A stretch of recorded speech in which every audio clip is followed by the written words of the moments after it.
Pagsapit ng gabi, nagpapalamig ang babae, nagpapahina sa sinag ng buwan at malamig na batis, mahina pang humihimig ng isang magandang tono. Nasa tabi niya ang lalaki, gamit ang kanyang cellphone para maghanap ng impormasyon. Pagkatapos ng paliligo, lumapit ang babae at niyakap siya mula sa likod, nagrereklamo tungkol sa pamumroble niya sa kalagitnaan ng gabi. Sinermunan niya ito, sinasabing nag-aalala siya at masama sa kalusugan ang paliligo sa gabi. Ngumiti lang siya, sinasabing gusto niyang pasikatin ang tibok ng puso nito. Bukas ay may mahalagang laban, at pinaalalahanan niya siyang huwag magpuyat dahil siya ang pinuno ng tribo. Tumingala siya sa langit na puno ng mga bituin, sinasabing iyon lang ang tanging bagay na hindi nagbago kumpara sa mundo noon. Kinabukasan, naganap ang mabangis na laban. Siya at ang babaeng blonde ay lumitaw na nakasuot ng makinang na baluti, nakatayo sa pinakamataas na punto, pinangungunahan ang buong hukbo. Pumihit na sa panig nila ang agos ng labanan, at sinabi ng babae na magaling na commander ang kanyang kapatid. Pero hindi niya mismo binalangkas ang estratehiya, galing ito kina Alexander at Oda Nobunaga. Inamin niyang nandadaya lang siya, habang ang babae ay litong-lito pa rin, hindi maintindihan. Habang humihina na ang kalaban, inutusan niya ang kanyang hukbo na itaas ng mataas ang kanilang mga watawat at sumugod sa unahan. 2 taon na mula nang siya ay matawag papunta sa Yggdrasil.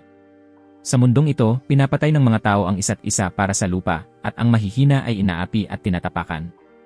Sa mundong ito na hindi man lang siya makapag-usap ng maayos, kung paano'y naging pinuno siya ng tribo ng mga lobo, isang posisyong maaaring magpasya ng buhay o kamatayan. Habang nalulubog siya sa pag-isip, tinulungan siyang harangin ng kapatid niyang si Felicia ang isang pag-atake. Mula sa tribong Horn nang galing ang palaso. Sinabi ni Felicia na siya na ang bahala rito. Umasinta siya pasulong, sumasayaw kasama ang kanyang latigo ng tuloy-tuloy, tinatabig ang lahat ng palaso ng kalaban. Pinuri niya ang galing nito, sinasabing karapat-dapat siyang maging reyna ng lupain na ito. Nang marinig niya itong tawagin siyang ganoon, inakala niyang ibig nitong siyang pakasalan dahil hari siya. Napansin ni Felicia na kung ganito ang sitwasyon dito, talagang napakabangis ng labanan sa ibang bahagi. Nag-aalala si Yudo tungkol kay Rune, pero sobra lang ang pag-aalala niya dahil siya ang pinakamalakas na lobo, ang Moonlight Wolf. Itinaas ng mataas ng tribong lobo ang kanilang mga watawat, inihayag na natalo nila ang tribong Horn. Bumalik na si Rune. Anak siya ni Yuto. Ganap siyang nanalo nang hindi man lang nagkagasgas. Narinig niyang sinabi ng kanyang ama na tutuparin nito ang kahit anumang hilingin niya, kaya hiniling ni Rune na haplusin niya ang ulo niya dahil iyon ang pinakamagandang naisip niyang gantimpala. Hinahaplos ang ulo, naging kasing saya siya ng isang masunuring aso. Nahuli ni Rune ang pinuno ng tribong Horn at ibinigay ito sa mga sundalo. Inutusan ni Yuto ang kanyang mga tauhan na magtayo ng mga tolda para maghanda para sa mga pag-uusap. Dinala sa kanya ang pinuno ng tribong Horn, isang babaeng may kulay rosas na buhok na nagngangalang Linya. Nang makita niyang matigas pa rin ang ulo ng babae, nagbigay ng senya si Yuto para manahimik at ipinakilala ang sarili niya rito. Dumiretso siya sa punto, nais niyang maging anak niya ang babae. Hindi pumayag si Linya, sinasabing bilang marangal na tribong Horn, bakit sila magsisilbi sa hamak na tribong lobo. Para sa kanya, ang tribong lobo ay isang kumpol lang ng mga aso. Totoo namang dating ganoon ang tribong lobo, pero dahil kay Yuto, muling isinilang ang tribo at naging makapangyarihang mga lobo. Tinignan lang ni Linya si Yuto bilang isang mahina at ipinagwalang bahala siya. Galit na sinuntok ni Rune ang lupa bilang babala. Hindi niya hahayaan na may mang-insulto sa kanyang ama. Namagitan si Yuto para magpayapa. Gusto niyang maggalang ang lahat sa isa't isa. Kapag lumalaban ang kalaban sa nakakatakot na sitwasyon, mas malamang natanggapin nila ang taong nais tumulong, isang taktika na nabasa ni Yuto sa mga libro at ngayon niya lang nagkaroon ng pagkakataong subukan. Nagbigay siya ng isa pang mungkahi. Kung ayaw ni Linya na maging anak niya, maaari siyang maging kapatid niya at iyon na ang huling pagpipilian niya. Bilang kapatid, hindi niya kailangang lubusang maglingkod sa kanya. Nang makita niyang tila ayaw pa rin itong pumayag, binalaan siya ni Yuto na magiging katulad ng Van Town ang bayan nito, sinunog at pinaslang ang mga tao. Sa puntong ito, wala nang nagawa si Linya kundi ang makipagkompromiso. Pagkatapos ng negosasyon, lubos na napagod si Yuto. Umupo sa tabi niya ang dalawang babae, inaalo siya. Pati si Felicia ay hinayaang ilubog niya ang kanyang mukha sa dibdib nito para palakasin ang loob niya. Napaka-inosente raw niya at pinayuhan siyang huwag pairalin ang labis na pagod. Ang pag-aalo sa kanya ay isang bagay na kailangan niyang gawin mula nang siya ang tumawag kay Yuto papunta sa mundong ito. Pagkatapos ay bumalik ang tatlo sa syudad sa gitna ng hiyawan ng mga tao sa paligid. Tumugon si Yuto sa pamamagitan ng pagtaas ng mataas ng kanyang espada bilang simbolo ng tagumpay. Matagal bago sila nakabalik. 2 tauhan ang lumapit para batiin sila, inaangkin ang kredito sa tagumpay dahil nagdasal daw sila sa Diyosa. Nagmamadali si Yuto at humiling na mauna na. Sinermunan siya ng mahabang buhok dahil hindi raw siya magalang sa mga nakatatanda. Kapatid siya ng dating pinuno ng tribo kaya gusto niyang igalang siya ni Yuto. Magagalit na sana si Yuto at kinailangan pang mamagitan si Felicia. Lumingon siya pabalik, kumindat kay Yuto ng may kahulugan. Nagmadaling umakyat si Yuto sa tuktok ng Tor. Palubog na ang araw. Ginamit niya ang kanyang cellphone para tawagan ang kanyang nobya sa tunay na mundo, sinasabing ayos pa rin siya. Dahil dito, sobrang natuwa ang babae at tinanong kung nakahanap na ba si Yuto ng paraan para makauwi. Hindi pa rin. Sinabi ng babae na hihintayin niya, tiyak na hihintayin niya ito. Pinanood ni Felicia ang tagpong iyon mula sa malayo, masakit ang dibdib. Pagkatapos, humiga si Yuto para magpahinga. Tinitingnan ang langit, inisip niyang baka ang lugar na ito ay hindi ibang mundo, kundi isang lugar lang sa mundo. Ang mga kagamitan at kultura ng mga tao rito ay mula pa noong pagitan ng 1,300 at 2,000 bago Kristo ang panahon ng tanso. Tinitingnan ang mga bituin, nasa hilagang hating globo ang lugar na ito pero hindi alam ni Yuto ang eksaktong lokasyon. Kinabukasan ng umaga, handa na sina Felicia at Rune ng almusal. Dahil sa gilingan ng harina, nakakagawa na sila ng tinapay araw-araw. Nang makita ni Felicia na nakatayo na ng maaga ang nakababatang kapatid ni Yuto, umakyat siya sa kama, nag-aalok na tulungan siyang mawala ang tensyon. Nagalit si Rune nang makita niyang inaapi ang kanyang ama at binalaan si Felicia. Agad niya itong pinalitan ng isip, sinasabing ang mga lalaki ay kailangang linisin ang kanilang mga tubo para sa ikabubuti nila at upang hindi mahulog sa kamay ng ibang babae. Kailangan nilang pagbigyan siya. Mukhang may kabuluhan yon at nais ding sumali ni Rune.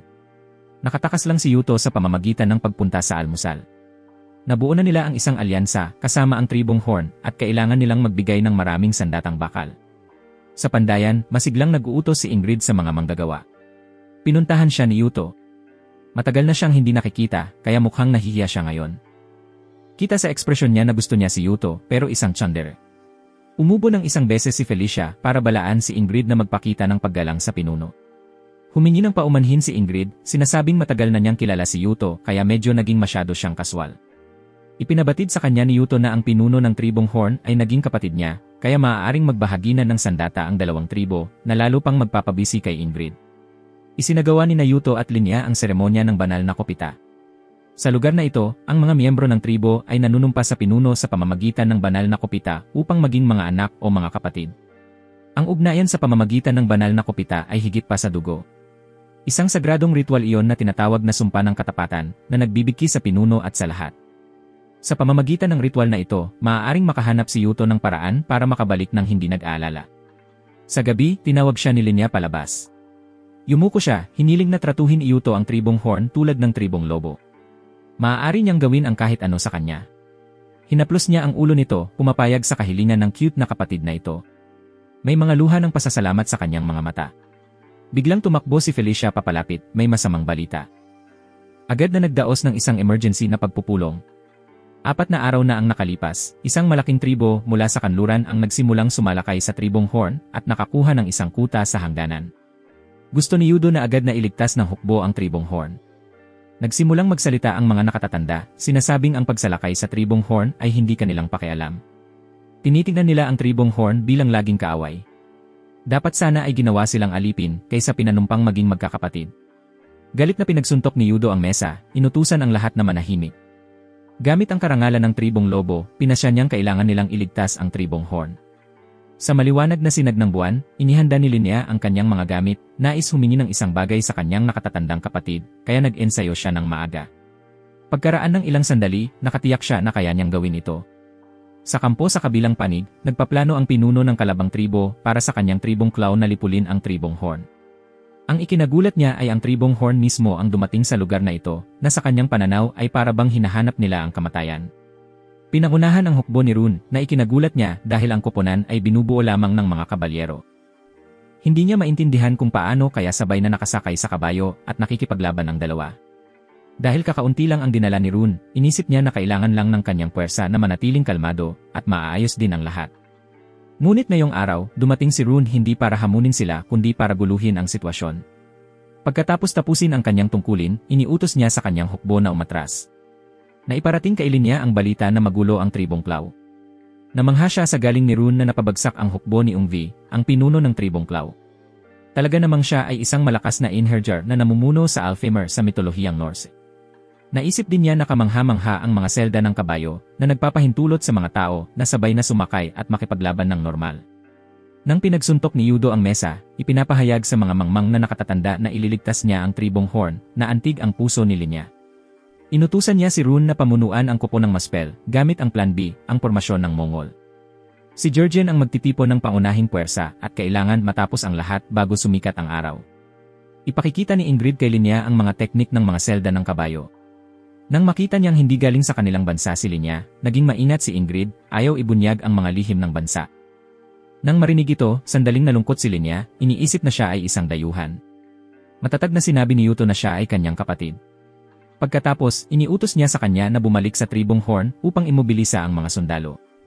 Naalala ito, kumalabog ang dalisay na puso ni Linya. Binuksan ng isang tauhan ang pinto, nag-uulat na malapit nang dumating ang tribong lobo. Naglakad si Linya sa hanay ng mga sundalo, hinahanap si Yuto. Nasa tabi niya ito. Nang makita ang crush niya, agad siyang napafluster. Inisip ni Yuto na may sipon siya at pinaalalahanan siya na papalapit na ang labanan. Bilang pinuno, kailangan niyang manatiling kalmado o mabubuwag ang lahat. Ang kalaban ay kalahating araw ang layo, kaya gusto ni Yuto na magkaroon ng pagtitipon ng alak para itaas ang morale. Lumapit sa layunin habang malayo pa ang kalaban, magpahinga ng maayos habang pagod ang kalaban, busog habang gutom ang kalaban. Ito ay paraan para makatipid ng enerhiya na natutunan niya. Saka nga, kailangan nilang kumain kung ayaw nilang lumaban ng walang laman ang tiyan. Dahil dito, labis na humanga si Linya sa kanya. Ipinadala rin Yuto si Rune, ang kanyang mapagkakatiwalaang anak na babae, para mauna. Napakapagod ng mga sundalo ng tribong Claw dahil hindi sila nakatulog ng 3 araw. Tuwing susubukan nilang magpahinga ng kaunti, sumugod agad ang kabalyero ni Rune para umatake. Tumakbo ang isang sundalo upang iulat sa pinuno na may papalapit na hukbo. Sa pagkakataong ito, nahulaan nilang ito na ang pangunahing puwersa. Agad na iniutos ng pinuno na maghain ng hanay. Tahimik na pinagmamasdan ni Rune mula sa malayo, kumakain ng mansanas. Sa ngayon, napakahina ng tribong Claw. Itinaas ng tribong Lobo ang kanilang mga watawat, inilunsad ang pangkalahatang opensiba. Matagal nang narinig ng pinuno ng tribong Claw ang tungkol kay Yudo at sa kanyang kakaibang mga ideya, at ngayon ay nakilala na niya ito. Ngunit ipinagwalang bahala pa rin niya ito, iniisip na malakas lamang si Yudo sa harap ng labanan. Para sa kanya, bata pa lamang si Yudo. Nang makita ang paghahati-hati ng puwersa ng tribong Claw, natuwa si Linya dahil ayon sa plano ang lahat. Noong una, hinulaan ni Yudo na malalaman ng kalaban ang kahinaan sa kanilang pormasyon at atakihin mula sa gilid. Tiniyak niya kay Linya na kailangan lamang niyang magtiis. Dahil sa matinding presyon, natakot siya. Sumugod si Ungvi, ang pinuno ng tribong Claw, sakay ng kabayo, parang halimaw siya. Mabilis na pinaalalahanan ni Linya ang kanyang mga sundalo, sinasabing kailangan lamang nilang magtiis para manalo, ngunit nang masaksihan ang kabangisan ng pinuno, nakita niyang imposible yon. Desperado siyang umaasa na ililigtas siya ni Yudo. Nakatayo si Yudo at pinagmamasdan ang lahat, mas mabilis ang kaganapan kaysa sa inaasahan niya. Natuklasan ng puwersa ng kalaban ang kahinaan ng kanilang kalaban at umatake pabalik. Sa kabutihang palad, naitala rin ito ni Yudo. Habang ang pinuno ng tribong Claw ay nagpapakagalang sa sarili, may nakahandang bitag si Yudo sa likod ni Ungve. Pinangunahan ni Rune ang kanyang hukbo pasulong, direkta itong tinutugunan. Ipinahayag niya ang kanyang pangalan, hinihingi rin sa kalaban na ipahayag ang kanyang pagkakakilanlan. Pagkatapos, naglaban sila sa isang one-on-one na labanan. Natumba si Rune mula sa kanyang kabayo dahil sa kanya. Itinuro niya ang kanyang sibat sa mukha ni Rune, sinasabing magkikita sila muli sa Valhalla sa susunod na labanan. Nabawasan ng pagkakataon si Rune, hinugot ang kanyang espada at pinutol ang espada ni Ungvi, saka humiling ng kanyang ulo. Higa ito sa isang pool ng dugo. Sa kuryosidad tungkol sa sandatang dala nito, ito ay isang Japanese na espada. Napakalawak ng mundong ito, at naramdaman niyang maswerte siya na nakipaglaban sa isang mandirigmang tulad ni Rune. Nagpa siya ang dalawa na magkikita muli sa Valhalla. Pagkatapos, itinaas niya ng mataas ang kanyang espada, ipinahayag na natalo na niya ang pinuno ng tribong Claw. Umupo si Linya, may mga luha ng tuwa na bumagsak sa kanyang mga mata. Muling dumating ang problema kay Yuto. Kahit nang pumunta siya para maligo, sinundan siya ng 2 babae, iginiit na protektahan siya. Ito ay teritoryo ng kalaban, at hindi komportable si Rune na iwan ang kanyang ama kasama si Felicia. Bigla namang pumasok si Linya. May nais siyang talakayin kay Yuto. Gusto niyang pakasalan siya ni Yuto. Nang marinig ito, lubos na nagulat ang dalawa. Binalaan siya ni Felicia na bastos ang pumasok sa banyo at pagkatapos ay hilingin na pakasalan ang isang tao. Bilang kapatid, dapat niyang kuskusin muna ang likod ng kanyang nakatatandang kapatid. Pumayag si Linya na gawin ito. Nang makita ito, nag-away ang dalawa kung sino ang mauuna at si Yuto lang ang nalilito at hindi komportable. Pagkatapos ng paliligo, umupo silang lahat upang mag-usap. Gusto ni Linya na magpakasal upang patatagin ang ugnayan ng mga tribo at para sa kapakinabangan ng lahat. Gusto niyang pakasalan siya at pamahalaan ang tribong Horn kasama siya. Nakita ni Rune na katawa-tawa ito, bilang marangal na pinuno ng tribong Lobo, walang pakialam si Yuto sa pamumuno sa tribong Horn. Matingkad na ipinagtanggol ni Linya, sinasabing mananatili pa rin siyang pinuno ng tribong Lobo, ngunit kailangan niyang paunlarin ang tribo. Maraming beses nang pinag-isipan ni Linya bago niya inihain ang mungkahing ito. Inisip ni Felicia na pakinabang lamang ito para sa tribong Lobo. Nagsalita si Yuto, sinasabing ayaw niyang may mga nakatagong intensyon sa pagitan nila, kaya tinanong niya kung ano talaga ang kailangan ni Linya. Kailangang magsabi ng katotohanan ni Linya. Ang magiging pinuno ng tribong Lobo ay pinipili base sa kakayahan, hindi sa dugo. Ang malakas ang namumuno sa lahat, ngunit siya ay isang pinunong namamana ng walang kakayahan.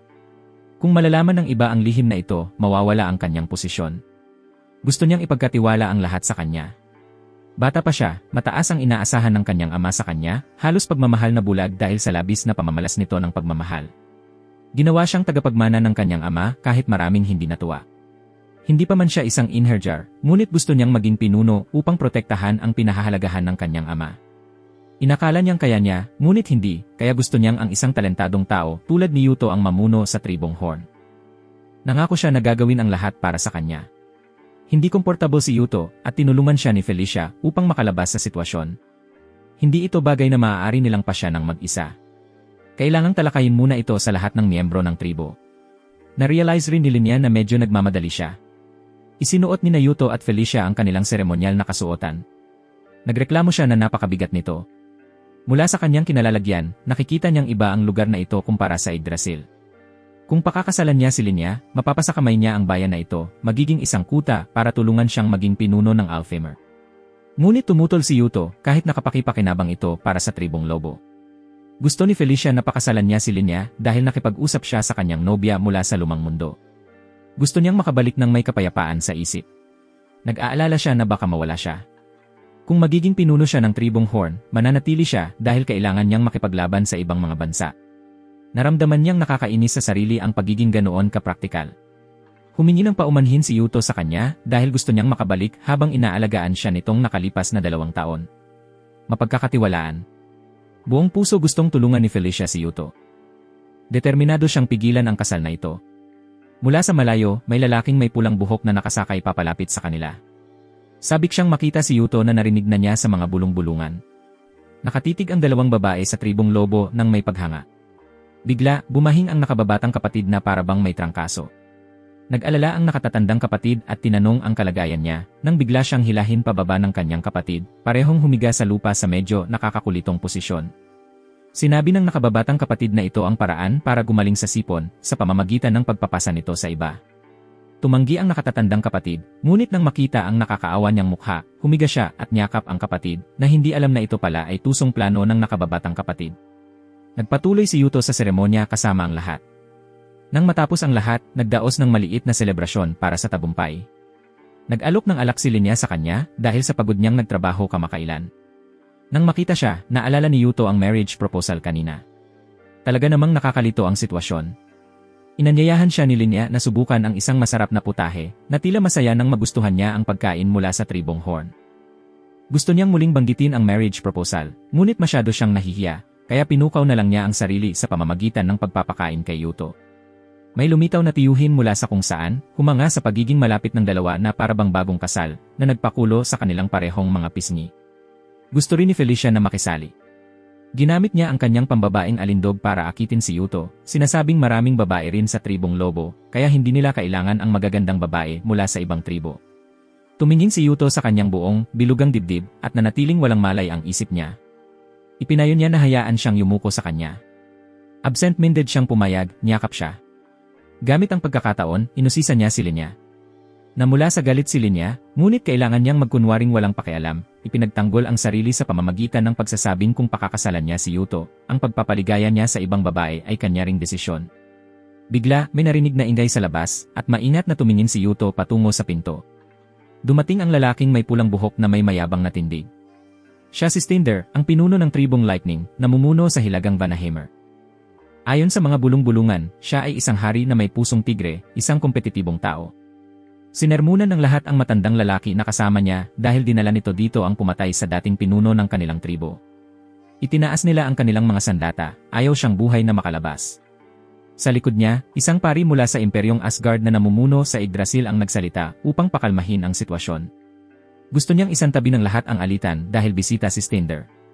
Mahalaga ang kanyang mga salita kaya kailangan itong pakinggan ng lahat. Ngunit patuloy na inaasar ni Stinder ang mga tao. Sapat na ang kanyang lakas upang takutin ang isang sundalo na muling humawak ng espada. Pindutin niya ang kanyang mga daliri at nabasag ang espada sa kamay ng sundalo. Iyon ang Mjolnir, isang natatanging rune na nagko-convert ng banal na kapangyarihan sa mapanirang enerhiya. Napakalakas ng kanyang mga kamay at paa dahil sa rune ng Meggingjord. 2 ang kanyang runa, kaya isa siya sa 3 pinakamalakas na tao sa Yggdrasil, talagang parang game hacker. Tumingin si Stinder sa paligid, hinanap si Yuto. Agad na sumugod si Rune upang takpan siya, binalaan si Stinder na huwag hawakan ang kanyang ama. Ang kanyang pilak na buhok ang nagpapatunay ng kanyang pagkakakilanlan bilang pinakamalakas sa tribong lobo, si Sigrun. Lumakad ang lalaking may pulang buhok sa kanyang tabi, matapang na lumapit kay Yuto. Sumpa ni Linnea sa kanya bilang isang halimaw na hindi nakakaunawa ng wika ng tao. Tiningnan siya nito, hinulaan na siya ang bagong pinuno ng tribo, ngunit hindi matandaan ang kanyang pangalan. Pagkatapos mag-isip ng husto, naisip niya ang pangalang Borgbald, na labis na inis kay Linnea. Hinawakan siya ni Yuto upang pakalmahin. Binalaan niya si Stinder na huwag mang-abala sa iba kung siya ang target nito. Nang makita ang tindig niya, sinabi ni Stinder na marunong itong magpakitang gilas, saka nag-teleport sa kanya, tumatawang malakas, sinasabing matagal na siyang hindi nakaramdam ng ganitong takot. Nakita si Yuto bilang isang kawili-wiling binata, kaya tinanong niya ang pangalan, tirahan, at bahay nito. Nang marinig ang pangalang Yuto, nabigla siya, sinasabing na memorize na niya ang pangalan nito, saka basta na lang umalis na parang langaw. Huminga ng maluwag ang 2 babae nang lumipas ang panganib. Habang naglalakad sa kalye, labis na na-excite si Stinder. Si Yuto ang taong sisira sa mundo. Nakikita niya itong may malaking potensyal. Pumayag siya sa hiling ng pari. Sa gabi, tinawagan muli ni Yuto ang kanyang nobya. Pinagsabihan siya nito dahil abala sa pakikipaglaban at pinapabayaan siya ng 3 linggo. Hindi niya maintindihan kung bakit palaging abala si Yuto. Binalaan siya ng 3 bagay na dapat malaman bilang isang pinuno ng tribo. Kailangang mag-ulat, makipagkomunika, at kumonsulta sa kanya. Sa kabila ng matitinding salita, napaiyak siya sa tuwa dahil buhay pa si Yuto. Humingi ng paumanhin si Yuto sa hindi pakikipag-ugnayan at pag-aalala sa kanya. Kinabukasan, naglibot sina Yuto at Felicia sa bayan. Karapat-dapat sa isang pinuno ng tribo. Ang kasaganaan dito ay dahil rin sa kanyang imbensyon ng papel. Dahil sa kalakalan ng mga mangangalakal sa ibang bansa, lumalago ang kanilang ekonomiya. Sundan nila ng ilang sandali ng 2 kapatid na babae. Napansin ni Yuto ang isang lugar na nagtitinda ng mga alipin. Isang ina at anak ang ipinapakita bilang kalakal. Tumingin sa kaawa-awang bata, binili sila ni Yuto. Iniutos niya sa mga gwardiya na dalhin sila at alagaan ng maayos. Matapos gawin ang mabuting gawa, nakaramdam siya ng ginhawa. Pagkatapos ng labanan sa pagitan ng tribong Horn at tribong Claw, ang kinalabasan ay isang tambak ng mga dokumento na kailangang iproseso. Kahit napakaabala, masaya si Felicia na tulungan siya. Biglang dumating ang mga mensahero mula sa tribong Claw, nais makausap siya.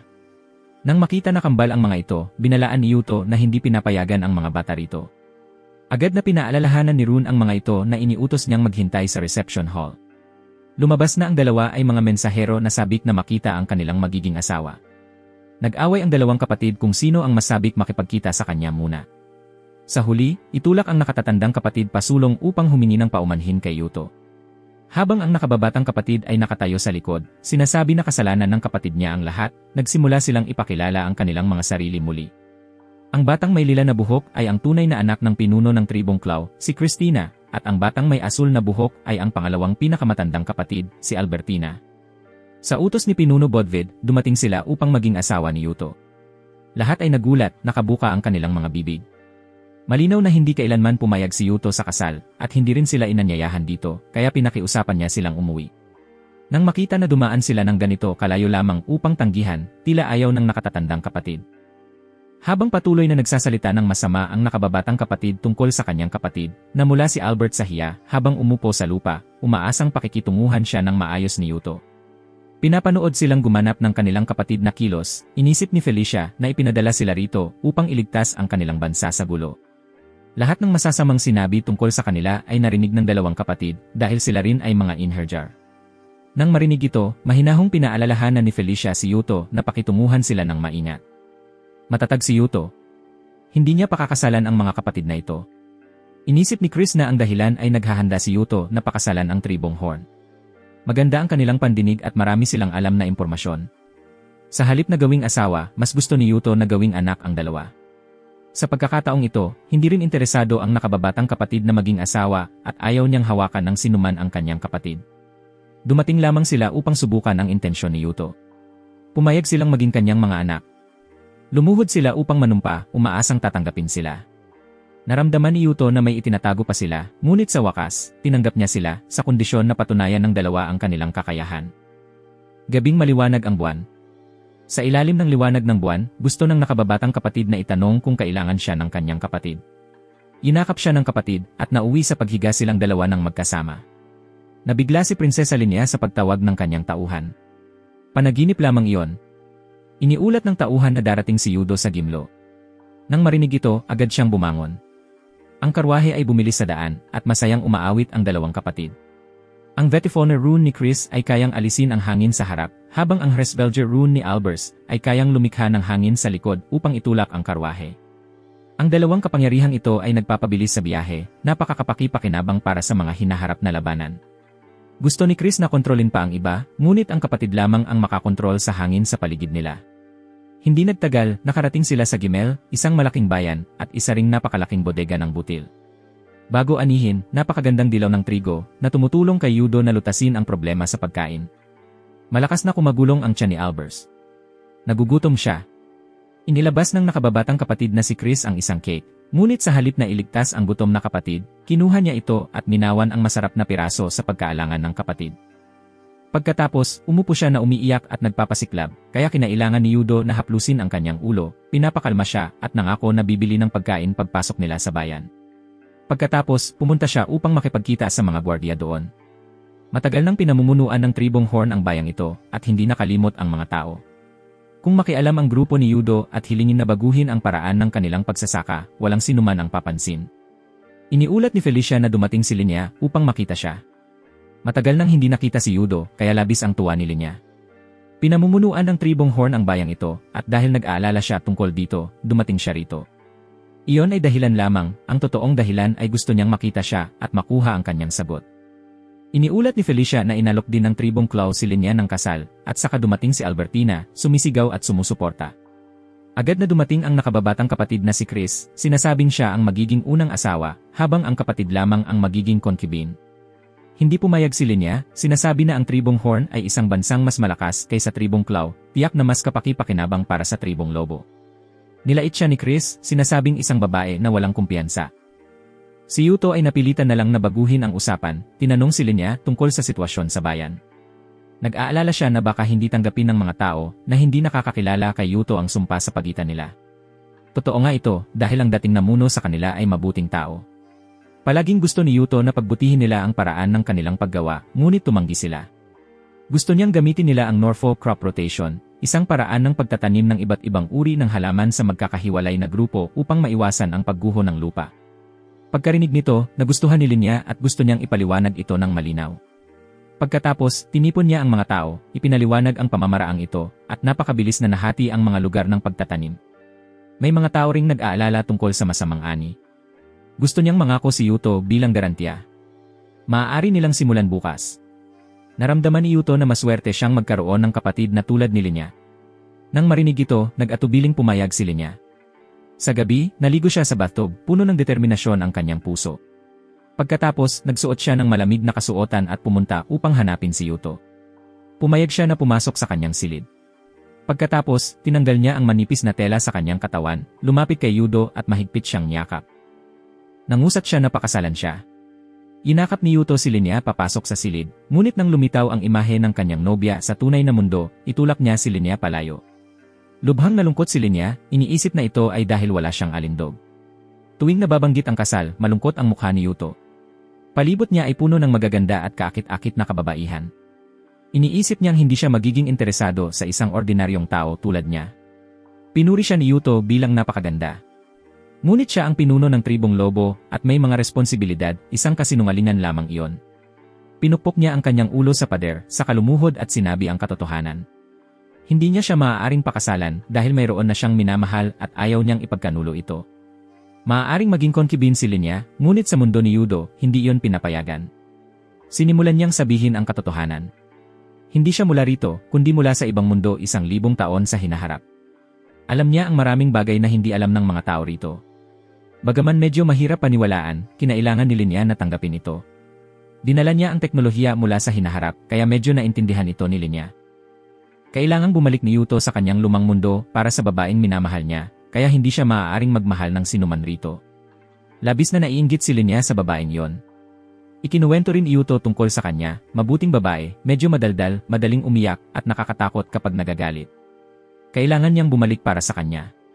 Naisip ni Linya kung sino ang maaasahan ng tribong Horn kung wala siya. Nakita ni Yuto na naroon pa rin si Linya para sa tribo, at labis siyang nagulat sa nagawa nito rito. Hindi iyon ang pananaw ni Linya, nakikita lamang niya ang sarili bilang pribilehiyadong anak ng isang kilalang pamilya. Ngunit hangal na idineklara ng kanyang ama ang digmaan laban sa tribong lobo, tapos natalo na nagdulot ng paghihirap sa mga tao. Naramdaman niyang walang silbi siya. Ang kanyang trabaho ay sumunod sa isang may tunay na kapangyarihan. Hindi niya alam kung ano ang dapat niyang gawin. Naramdaman din ni Yudo na walang silbi siya, na may kaalaman na wala sa mundong ito ang iba, ngunit ginagamit lamang ang mga pandaraya ng Panginoon kaysa sa tunay na kakayahan. Palaging naniniwala siyang tama ang kanyang kaalaman, ngunit nagkamali siya ng malaki na nagdulot ng pagkamatay. Ngunit nakilala niya ang kanyang mga kahinaan upang magsikap na umabante. Hinikayat niya si Linya na lumakad pasulong para sa tunay na lakas. Naniniwala siya na tiyak na magagawa niya ito, nangakong tutulungan siya hanggat nasa mundong ito siya. Naramdaman ni Linya na hindi siya dapat magmadaling sumuko sa pagsunod sa kanyang kapatid. Muli niyang tinanggal ang tela na nakatakip sa kanyang katawan, hindi inaalintana na mayroon na siyang nobya, at unti-unting lumapit sa kanya. Sa kabutihang palad, sumingit si Chris upang makialam, nag-uulat ng isang emerhensya. Naghahanda ang tribong Lightning para sa digmaan. Ayon sa mga mangangalakal, bumibili ang tribong Lightning ng mga sandata upang labanan ang tribong Lobo. Hiniling ni Chris kay Yudo na payagan siyang pumunta sa tribong Lightning upang espiya ang sitwasyon. Alam ni Yudo ang kanyang talento, ngunit pinigilan pa rin siya dahil delikado ang trabahong ito. Tinadyakan ni Chris ang isang upuan na nagdulot sa natutulog na si Albor na mahulog sa lupa at magising. Pagkatapos, inutusan niya itong dakpin si Olaf na nakaupo sa kabaliktaran. Kasing bilis ng kidlat, naitapat ni Albor ang kutsilyo sa kanyang lalamunan bago pa man siya nakapagsimula. Napakabilis niya ngunit mahina rin, hindi angkop para sa labanan sa digmaan. Ngunit para sa mga escort o pagpatay, isa siyang dalubhasa. Lumabas na ipinadala ang 2 batang babae kay Yudo dahil sobra ang kanilang kakayahan at nagdulot ng pangamba. Sa puntong ito, wala nang magawa si Yudo kundi ipadala sila sa tribong Lightning. Kung magtatagumpay ang misyon, nais ng mga kapatid na manumpa sa kanya. Narating na nila ang ilog sa hangganan ng teritoryo ng 2 tribo. Napansin ni Yudo na ang pinuno ng tribo na si Stinkler ay katulad ng dating kaaway, pabaya at ignorante. Iniisip niyang dapat nilang tawirin ang ilog at labanan siya pagkatapos. Gusto niyang humingi ng tulong kay Linya sa isang bagay na siya lamang ang makakagawa. Sa gabi, tinawagan muli ni Yudo ang kanyang nobya. Iniulat niya na magkakaroon siya ng isa pang labanan. Kailangan niyang lumaban dahil siya ang inatake muna. Gusto ng kanyang nobya na mangako siyang mabubuhay at makakabalik. Pagkatapos, nagsimula si Yuto at ang lahat sa pagpupulong. Hindi nila naiintindihan ang hangarin ni Stinder. Lumabas na ang tribong Lightning at tribong Claw ay magkakampi. Si ang VABN ni Stinder. Marahil gusto niyang maghiganti. Lahat ng bagay para sa labanan ay handa na, hinihintay na lang ang pakikipag-ugnayan ni Christina upang iulat ang sitwasyon. Simula nang maging pinuno ng tribo si Stinder, hindi pa natalo ang tribong Lightning. Inayos nila ang kanilang mga tropa sa tradisyonal na paraan, hindi kailangan ng espesyal na sandata o kabayo. Hindi nila kailanman ginamit ang mga bitad, isang taktika lamang, sulong ng buong lakas. Ang dahilan kung bakit palaging nananalo ay si Stintler, na may 2 rune, nagpapakita ng hitsura ng isang panguna sa harap, winawasak ang mga tropa ng kaaway, na nagpapadala ng pakiramdam ng katuwiran sa mga tropa sa likod. Hindi rin kayang tiyakin ni Yudo ang panalo sa laban na ito. Humingi ng paumanhin si Rune dahil hindi siya kasing lakas ng halimaw na yon. Mga 7 taon na ang nakalipas, nakipaglaban ang tribong Lightning sa tribong Snake. Si Stinder ay 13 taong gulang pa lamang, hindi pa pinuno ng tribo, ngunit nagawa ng mag-isa na talunin ang isang kuta na may 100 tao. Binubuwag lang niya ang gate at sumugod ng direkta. 3 taon na ang nakalipas, sa tribong Kla, nahulog siya sa bitag ni Ungvi, na nagdulot na mabilog ang buong tribong Lightning. Ngunit nakalabas siya sa pagkakaikot ng mag-isa at malubhang nasugatan ang kaaway. Ang kanyang kakayahan ay higit pa sa isang Inherjar. Ngunit nakita pa rin siya ni Yudo bilang isang hangal. Hindi matatalo ng tribong lobo ang ganoong tao. Hindi nagtagal, nagsimula na ang labanan. Nagpadala si Chris ng kalapati pabalik para ihatid ang balita. Gusto ni Rune humingi ng paumanhin sa kanyang ama para sa kanyang bastos na nagawa noon. Kasama ni Rune si Yudo sa laban. Sa isang galaw lamang, natalo niya si Yudo. Naramdaman niya na hindi karapat-dapat si Yudo bilang tagapangalaga. Si Yudo naman, upang hindi mahiya, sumugod ng pasulong. Hindi sinasadyang nagbukas siya ng pagkakataon para umatake si Rune. Ngunit nakita niyang si Rune ang may kahinaan. Ginamit niya ang parehong kamay upang yakapin siya, nagpapakita ng hindi kaaya-ayang posisyon. Kaya siya'y pinatamaan ni Rune. Ngayong araw sa ilalim ng kabilog na buwan, naalala niya ang Diyosa ang Oboda, nanalangin na bantayan ang kanyang ama at magdala ng tagumpay sa tribong lobo. Panahon na para maghanda sa labanan. Labis din ang kasigasigan ni Stinder na wasakin ang tribong lobo. Pinayuhan siya ng kanyang mga tauhan na maghintay dahil maraming diskarte at plano si Yudo. Pagkaalam sa paghihintay, agad na nawala ang pasensya ni Stinder, iniisip na magiging napakaboring. Pinayuhan siya ng kanyang mga ampon na makinig sa pagkakataong ito. Itinaas ni Stinder ang kanyang martilyo, iniutos sa lahat ng tropa na umatras. Marami sa kanyang mga tropa sa harapan ang natalo na. Hindi na epektibo ang mga kalasad dahil ginamit ng tribong lobo ang mga sandatang bakal. Iniisip ni Stinder na ang paggamit ng bakal para sa mga palaso o sandata ay labis na sayang. Sumakay si Chris sa kabayo upang iulat ang sitwasyon. Namamayani ang kupunan ng crossbow na may teknolohiya mula sa hinaharap sa panig ni Yudo.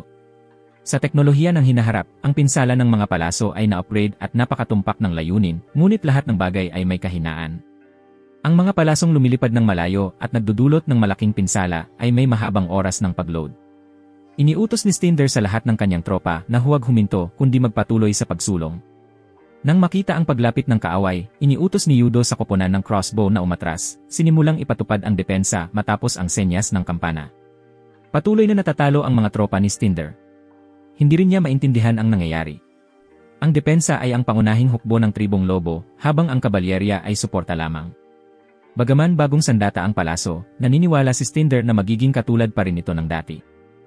Pinangasiwaan niya ang isang anak sa kaliwang flank, ang isa sa kanang flank, habang siya mismo ay direktang haharap sa kaaway. Nananatiling may kalamangan ang panig ni Yudo. Mas madali ang lahat kaysa sa inaasahan niya. Naramdaman pa niyang mas mahirap harapin ang tribong Claw. Nais niyang si Stinder na lang ang mag-utos sa mga tropa. Madali na lang ang lahat, parang pagkain ng candy, dahil hangal siya. Ngunit ang tribong Lightning ay may isa pang napakasanay na strategist. Alam din ni Yudo na hindi ito laro. Ayaw niyang bigyan ang kaaway ng pagkakataon na makapag-counterattack. Ibinigay ang senyas at mabilis na tinanggap ni Rune ang utos. Sinimulan ng kanyang koponan ang pag-atake. Gumamit si Yudo ng pamilyar niyang taktika sa panggugulo gamit ang depensa upang kontrahin ang kaaway. Pagkatapos, ang kabalyerya ay direktang umatake sa flank. Nag-deploy ang kaaway ng mga karwahe. Diretsong sumugod si Rune, isa sa isa laban sa kilalang strategist ng tribong Lightning. Mariing nakipaglaban ang dalawa. Nang isipin ni Rune na tapos na ang laban, nahadlangan ni Stinder ang isa sa kanyang mga sibat. Nakita niyang magaling siya at nais niyang makipaglaban pa sa kanya.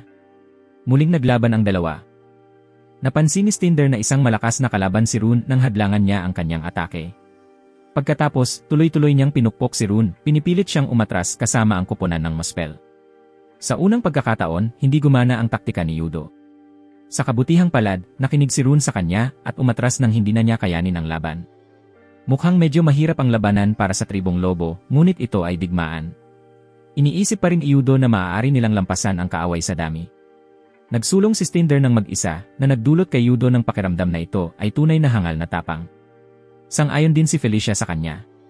Sumugod si Stinder gamit ang karwahe, at pagkatapos ay tumalon palabas, mag-isa niyang winasak ang depensa ng mga sundalo. Patuloy niyang winasak ang tropa ni Yudo, pinapalakas ang morale ng kanyang sariling tropa. Hindi maintindihan ni Yudo ang nangyayari. Nagkakawatak-watak ang kanyang depensa. Pinayuhan siya ng isang tauhan na umatras at siya na lamang ang bahala sa lahat. Iniutos na umatras ang lahat ng tropa ni Yudo. Nais sanang habulin at pigilan ni Stinder sila, ngunit naharang siya ng dating Moonlight Wolf. Nakapinsala siya sa mukha ni Stinder. Siya si Scarfur, isang miyembro ng tribong lobo na mas malakas pa kaysa kay Rune. Labis ang kasigasigan ni Stinder na makipaglaban sa ganoong malakas na tao. Ngunit wala sa interes ni Scarfur na lumaban dito. Sinabi niya sa mga sundalo ng tribong Lightning na marami ang bakal sa lupa. Kung kukolektahin at ibebenta nila ito, maaari silang mamuhay sa karangyaan habang buhay. Pagkatapos ay sumunod siya sa tribong lobo sa pag-atras. Nais sanang tawagin ni Stinder ang kanyang mga tropa para habulin sila, ngunit sila ay nasakop ng kasakiman, nakatuon lamang sa pagkolekta ng bakal. Sumakay ang kanyang anak sa karwahe, pinapayuhan siyang magpahinga sa kalagitnaan ng labanan. Tinitingnan ang mga umatras na tropa, naging mapanlait si Stinder. Kaya ang yudo na kanyang inaasahan ay ganito lamang pala. Habang kumakain, dumating ang masamang balita, namatay ang anak ni Stinder nang harapin si Scarfur. Pagkarinig ng balita, bumagsak siya, hinawakan ang kwelyo ng strategist at sinipa siya. Mabilis niyang naibalik ang kanyang katahimikan at agad nagtanong tungkol sa sitwasyon. Dahil bumabagsak ang morale ng mga sundalo, kinailangan ni Stinder na personal na harapin sila.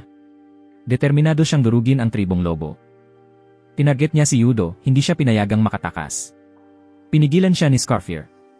Sumugod siya ng may kompetisyon, nais siyang maghiganti para sa kanyang anak. Naglaban ng dalawa, ngunit napakagaan ng counter-move ni Scarfur.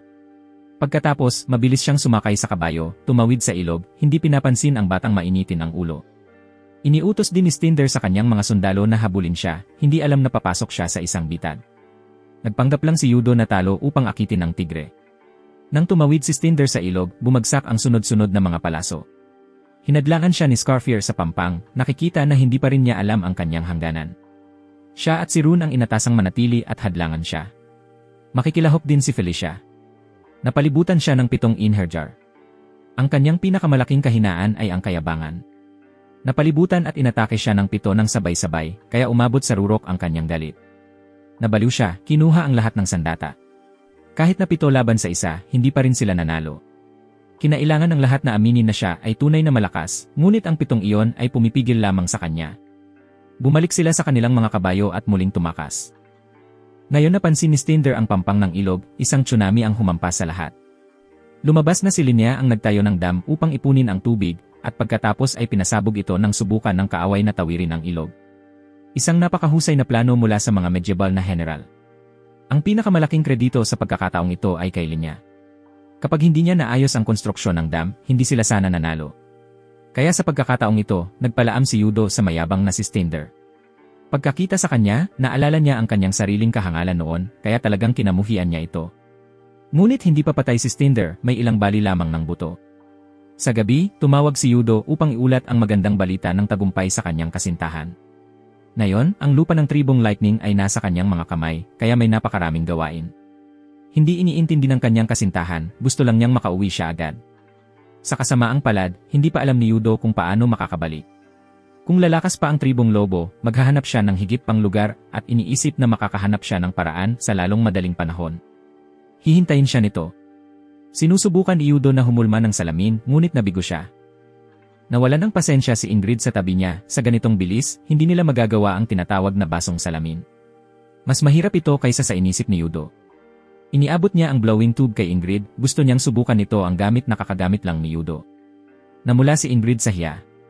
Gusto pa sanang kumuha ng isa si Yudo, ngunit pinigilan siya ni Ingrid. Sinubukan niyang hawakan ang blowing tube, at hinihikayat siya ni Yudo na kalmahin, tutulungan niya siyang hawakan ito ng matatag. Hindi inaasahan, nagtagumpay si Ingrid sa unang subok. Sa ganitong bilis, maaari na silang gumawa ng baso ng maramihan. Sa unang papuri pa lamang, agad na naisip ni Ingrid ang isang kasal. Tinawag siya pabalik ni Yudo sa realidad. Nalito ang maliit na bata, hindi alam kung bakit siya narito. Mukhang labis na nag-aalala si Yudo sa kanya kamakailan, kaya pinayagan siyang narito. Pinayuhan siya ni Felicia na huwag mag-alala, kung gusto siya ni Yudo, maaari silang maging magkaibigan. Nang makita ito, taos-pusong nagpasalamat ang maliit na bata. Ngayon, nagtipon sila upang talakayin ang isang mahalagang bagay na may kinalaman kay Yudo. Natuklasan nila na si Yudo ay isang tao na may talento sa parehong militar at politika. Ngunit hindi siya mayabang at palaging mas nagsusumikap kaysa sa iba. Ang kasalukuyang tagumpay ng tribong lobo ay lahat dahil sa kanya. Kaya makakapahinga na siya, pupunta sa paanan ng bundok Surtsey upang mag-relax. Kailangan ng pagbabago ng kapaligiran para makapag-chill. Nang marinig na ito ay magandang pagkakataon para makipag-flirt kay Yuto, nag-init ang mga mata ng mga babae na parang may layuning pumatay. Biglang nagkaroon ng masamang kutob ang kanyang kasintahan sa bahay, halos mahulog pa sa upuan. Hinala ni Yuto na may sipon siya, kaya pinayuhan niyang magpahinga. Kaya kinabukasan, sa harap ni Yudo, iminungkahi ng mga babae ang isang nakakapagpahingang healing trip. Gusto sanang tumanggi ni Yudo dahil hindi siya makapag-chill kapag lahat ay nagtatrabaho. Sa determinasyon ng kanyang mga asawa, kinailangan niyang sumunod. Si Georgian ang inatasang alagaan si Aaron Bitter sa loob ng ilang araw. Agad siyang pumayag dahil mahalaga rin ang bakasyong ito para sa tribong lobo. Hanggat malusog si Yudo bilang pinuno ng tribo, garantisado ang kasaganaan ng tribong lobo sa maraming taon. Ang kanilang pinong ibig sabihin, gusto nilang huwag na siyang bumalik. Walang garantiya na mananatiling payapa ang tribong lobo pagkatapos nito. Dumating na sila sa resort, isang kamangha-manghang lugar na may magandang tanawin, mga kahoy na bahay, at mga hot spring nang magbabad si Yudo. Hindi nag-atubiling sumisid kasama niya ang dalawang kambal na babae. Ang nakatatandang kapatid ay komportable at walang pakialam sa pagtambak sa paliguan, hindi pinapansin si Yudo, nalabis ang hiya at gusto na lang sana niyang umalis ito. Tumanggi ang nakababatang kapatid na si Chris, sinasabi na sila ang kanyang mga gwardya. Pakiramdam ni Yudo, hindi ito kailangan. Walang mga asasin dito. Kung meron man, usa at unggoy lamang iyon na hindi naman kayang harapin ng dalawa. Sinabi ni Yudo kay Chris na tawagin si Rune habang siya ay tatakas kapag umalis na sila. Sa kasamaang palad, huli na. Nakabalda na sa tuwalya ang mga babae at papalapit na. Pilyong bumulong si Chris sa tenga ni Yudo kaya nakaramdam siya ng kapanatagan. Habang nakababad sa mainit na tubig, huminga si Felicia, nagsasabing tunay na paraiso ang lugar na ito. Si Ingrid ay nahihiya pa rin, hindi nangahas tanggalin ang tuwalya. Si Linya naman ay hindi pa kailanman nakapagbabad sa hot spring. Ang karanasang ito ay bago at kamangha-mangha at malayang naglaro si Albert tulad ng isang bata. Ang maliit na babae ay nanatiling mahiyain. Isang alipin siya, kaya pakiramdam niya ay hindi gaanong makatwiran ang pagpunta sa trip na ito. Si Yudo lamang ang nahihiya, pakiramdam niya ay napakaswerte ng buhay na ito sa maling paraan. Lumangoy si Chris papalapit, sinasabing mag-relax na lang kaysa manatili sa isang lugar. Sobrang nahihiya si Yudo kaya tumalon siya sa pampang, kung saan sinalubong siya nina Felicia at Rune. Gusto nilang kuskusin ang kanyang likod dahil na-miss nila ang pagkakataon noon. Sa wakas, pumayag siya, hinayaan ang magagandang babae na gawin ang gusto nila. Kaya ang magagandang kapatid ay lumuhod sa harap niya. Napag-usapan nila ang iba't ibang paraan para alagaan siya. Sa huli, hinati nila ang mga tungkulin sa serbisyo sa kanilang sarili. Hindi inasahan ni Yuto na ganito ang kinalabasan. Dahil ang isang hari ay dapat laging marunong ipagtanggol ang sarili at manatiling kalmado. Sumigaw siya ng malakas para lapitan siya ng mga babae, ngunit pagkatapos ng paliligo, kailangan nilang hayaang umuwi siya. Ginamit ni Felicia ang kanyang dibdib upang kuskusin ang likod niya, gamit ang katawan niya, ang tanging magagawa ng isang babaeng may malaking dibdib.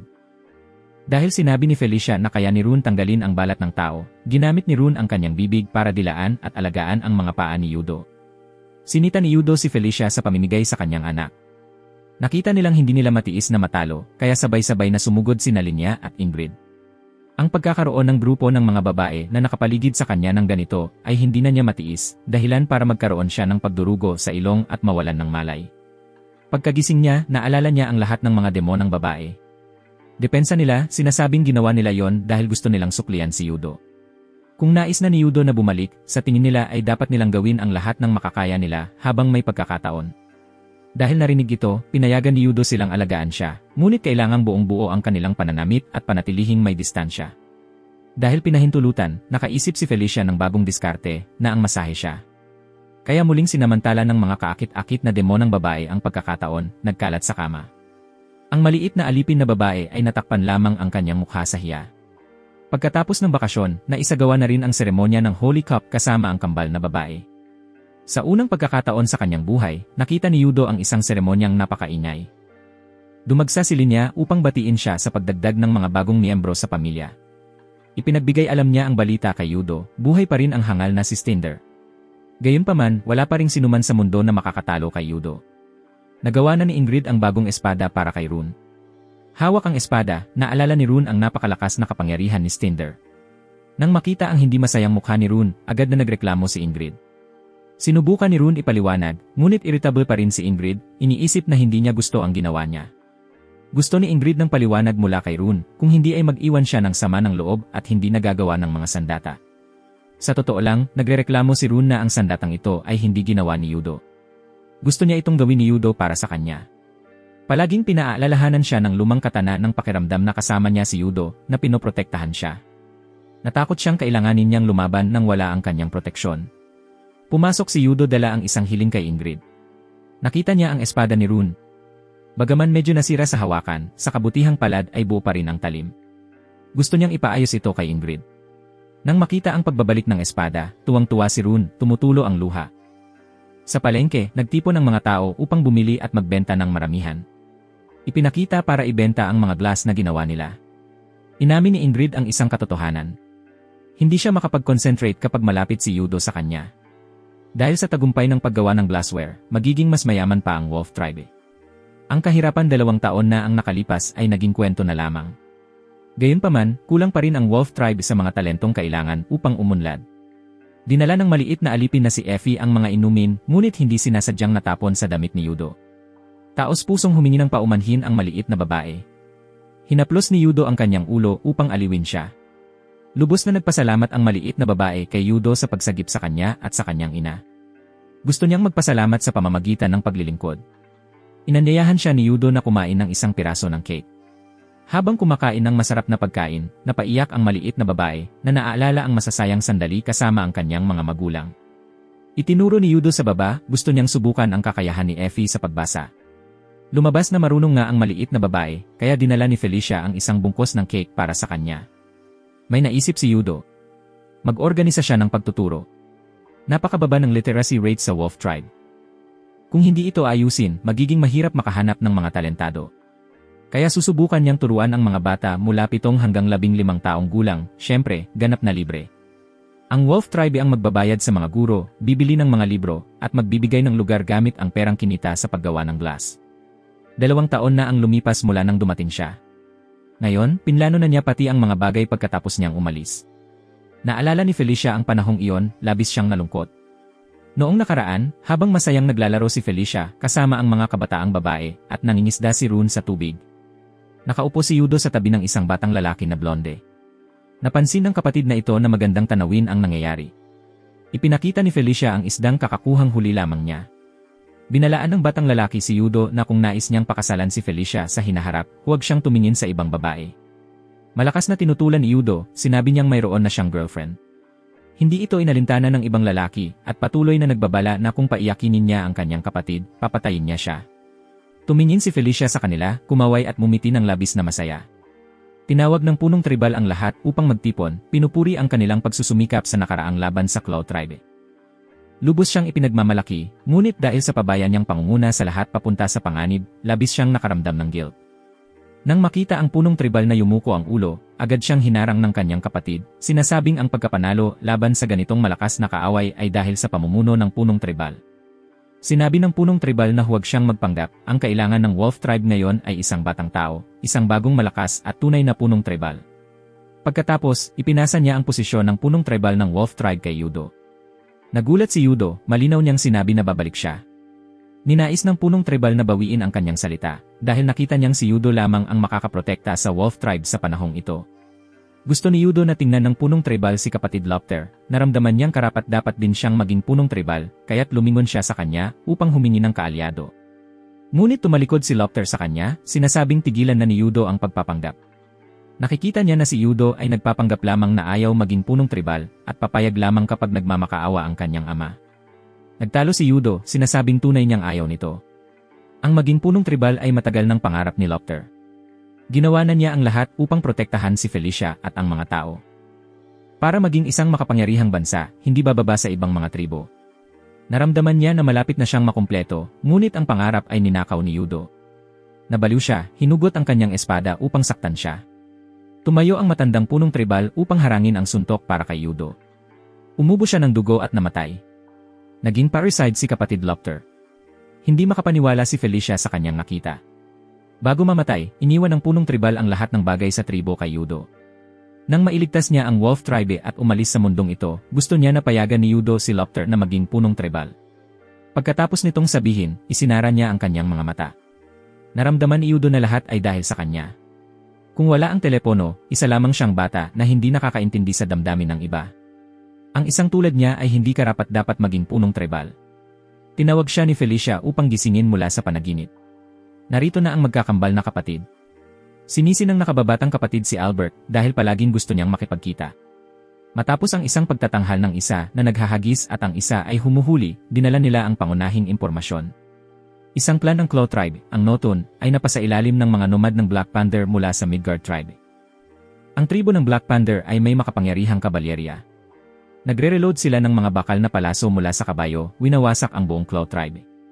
Naramdaman ni Yudo na masyadong mabilis ang pangyayaring ito, imposible.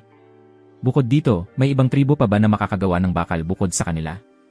Ang bakal ay isang bagay, ngunit sa teknolohikal na pag-unlad ng Yggdrasil, hindi pwedeng makipagsabayan ang kabalyerya sa loob ng ilang daang taon, maliban kung ninakaw ang teknolohiya ng Zelda. Isang tao ang sumagi sa isip ni Yudo, si Lopter, isang batang lalaki na minsang namuno sa Wolf Tribe, ngunit wala na ngayon. Ayon sa impormasyon ng kambal, ginamit ang kanyang rune para kopyahin ang teknolohiya.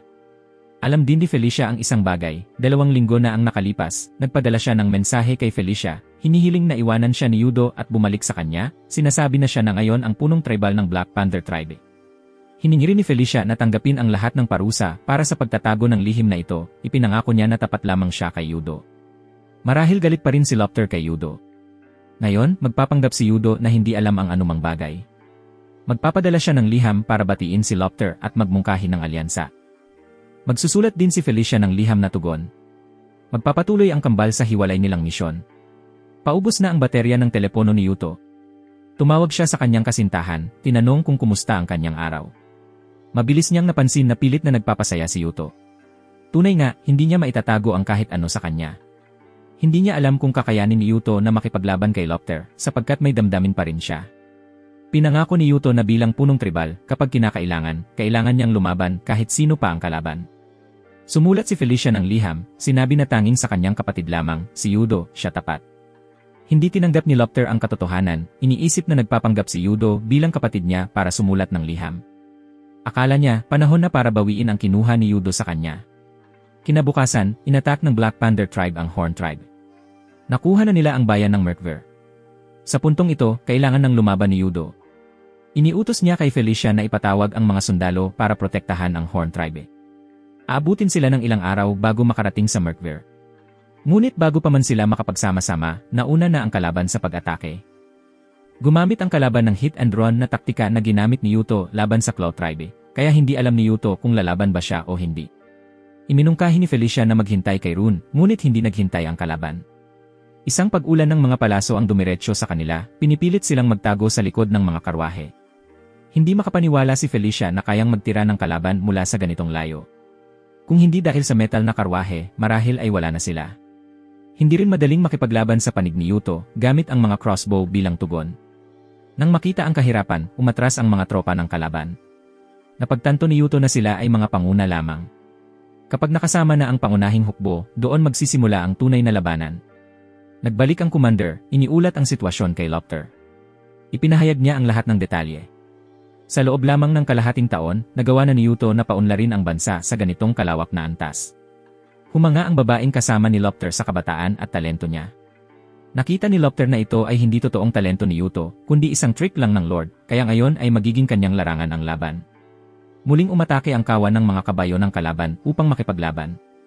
Naipit na sila, nahulog sa bitad. Lubos na natalo sa bilang ang mga tropa ni Lopter. Inisip ni Lopter na masyadong umaasa si Yuto sa telepono. Kung alam niya ang mga kalkulasyon ng maaga, madali niyang haharapin ang sitwasyon. Inutusan niya ang kanyang mga tropa na muling umatake. Mula sa likod ng mga karwaheng tila kalakal, bumagsak ang serye ng mga palaso mula sa panig ni Yuto. Lumabas na ang mga bagay sa karwahe ay hindi kalakal kundi mga kalasag, pinananatili ang bentahe na maaaring magpahintulot sa kalaban na lumapit ng kusa. Humanga si Yuto na talagang mahusay si Lopter, ngunit sinikap din niya sa nakalipas na kalahating taon. Nasa kanyang kamay ang lahat ng plano ni Lopter. Pinaslang ng mga tropa ni Yuto ang sunod-sunod na kalaban.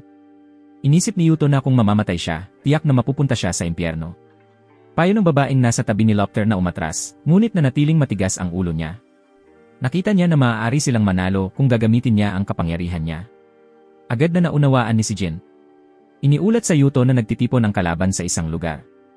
May kakaibang nangyayari. Naramdaman ni Yuto na may nagbabago sa paligid. Muling tumayo ang mga sundalong nahulog. Naramdaman ni Yuto ang kakaibang pakiramdam sa katawan kasunod ng pag-chant ni si Jin. Nagpatuloy ang mga hukbo ng kaaway sa pag-atake, kahit na tinamaan ng mga pana, hindi sila namatay kundi patuloy na umusad na parang mga zombie. Nabali ni Lopter ang bakal na pader gamit ang mahika ni si Jin, kaya ang kanyang mga sundalo ay naging walang takot na mandirigma. Nagharap sina Yuto at Lopter. Naramdaman ni Lopter na wala nang natitirang damdaming pagkakapatid, gusto niyang bawiin ang lahat ng bagay na nakuha ni Yuto mula sa kanya.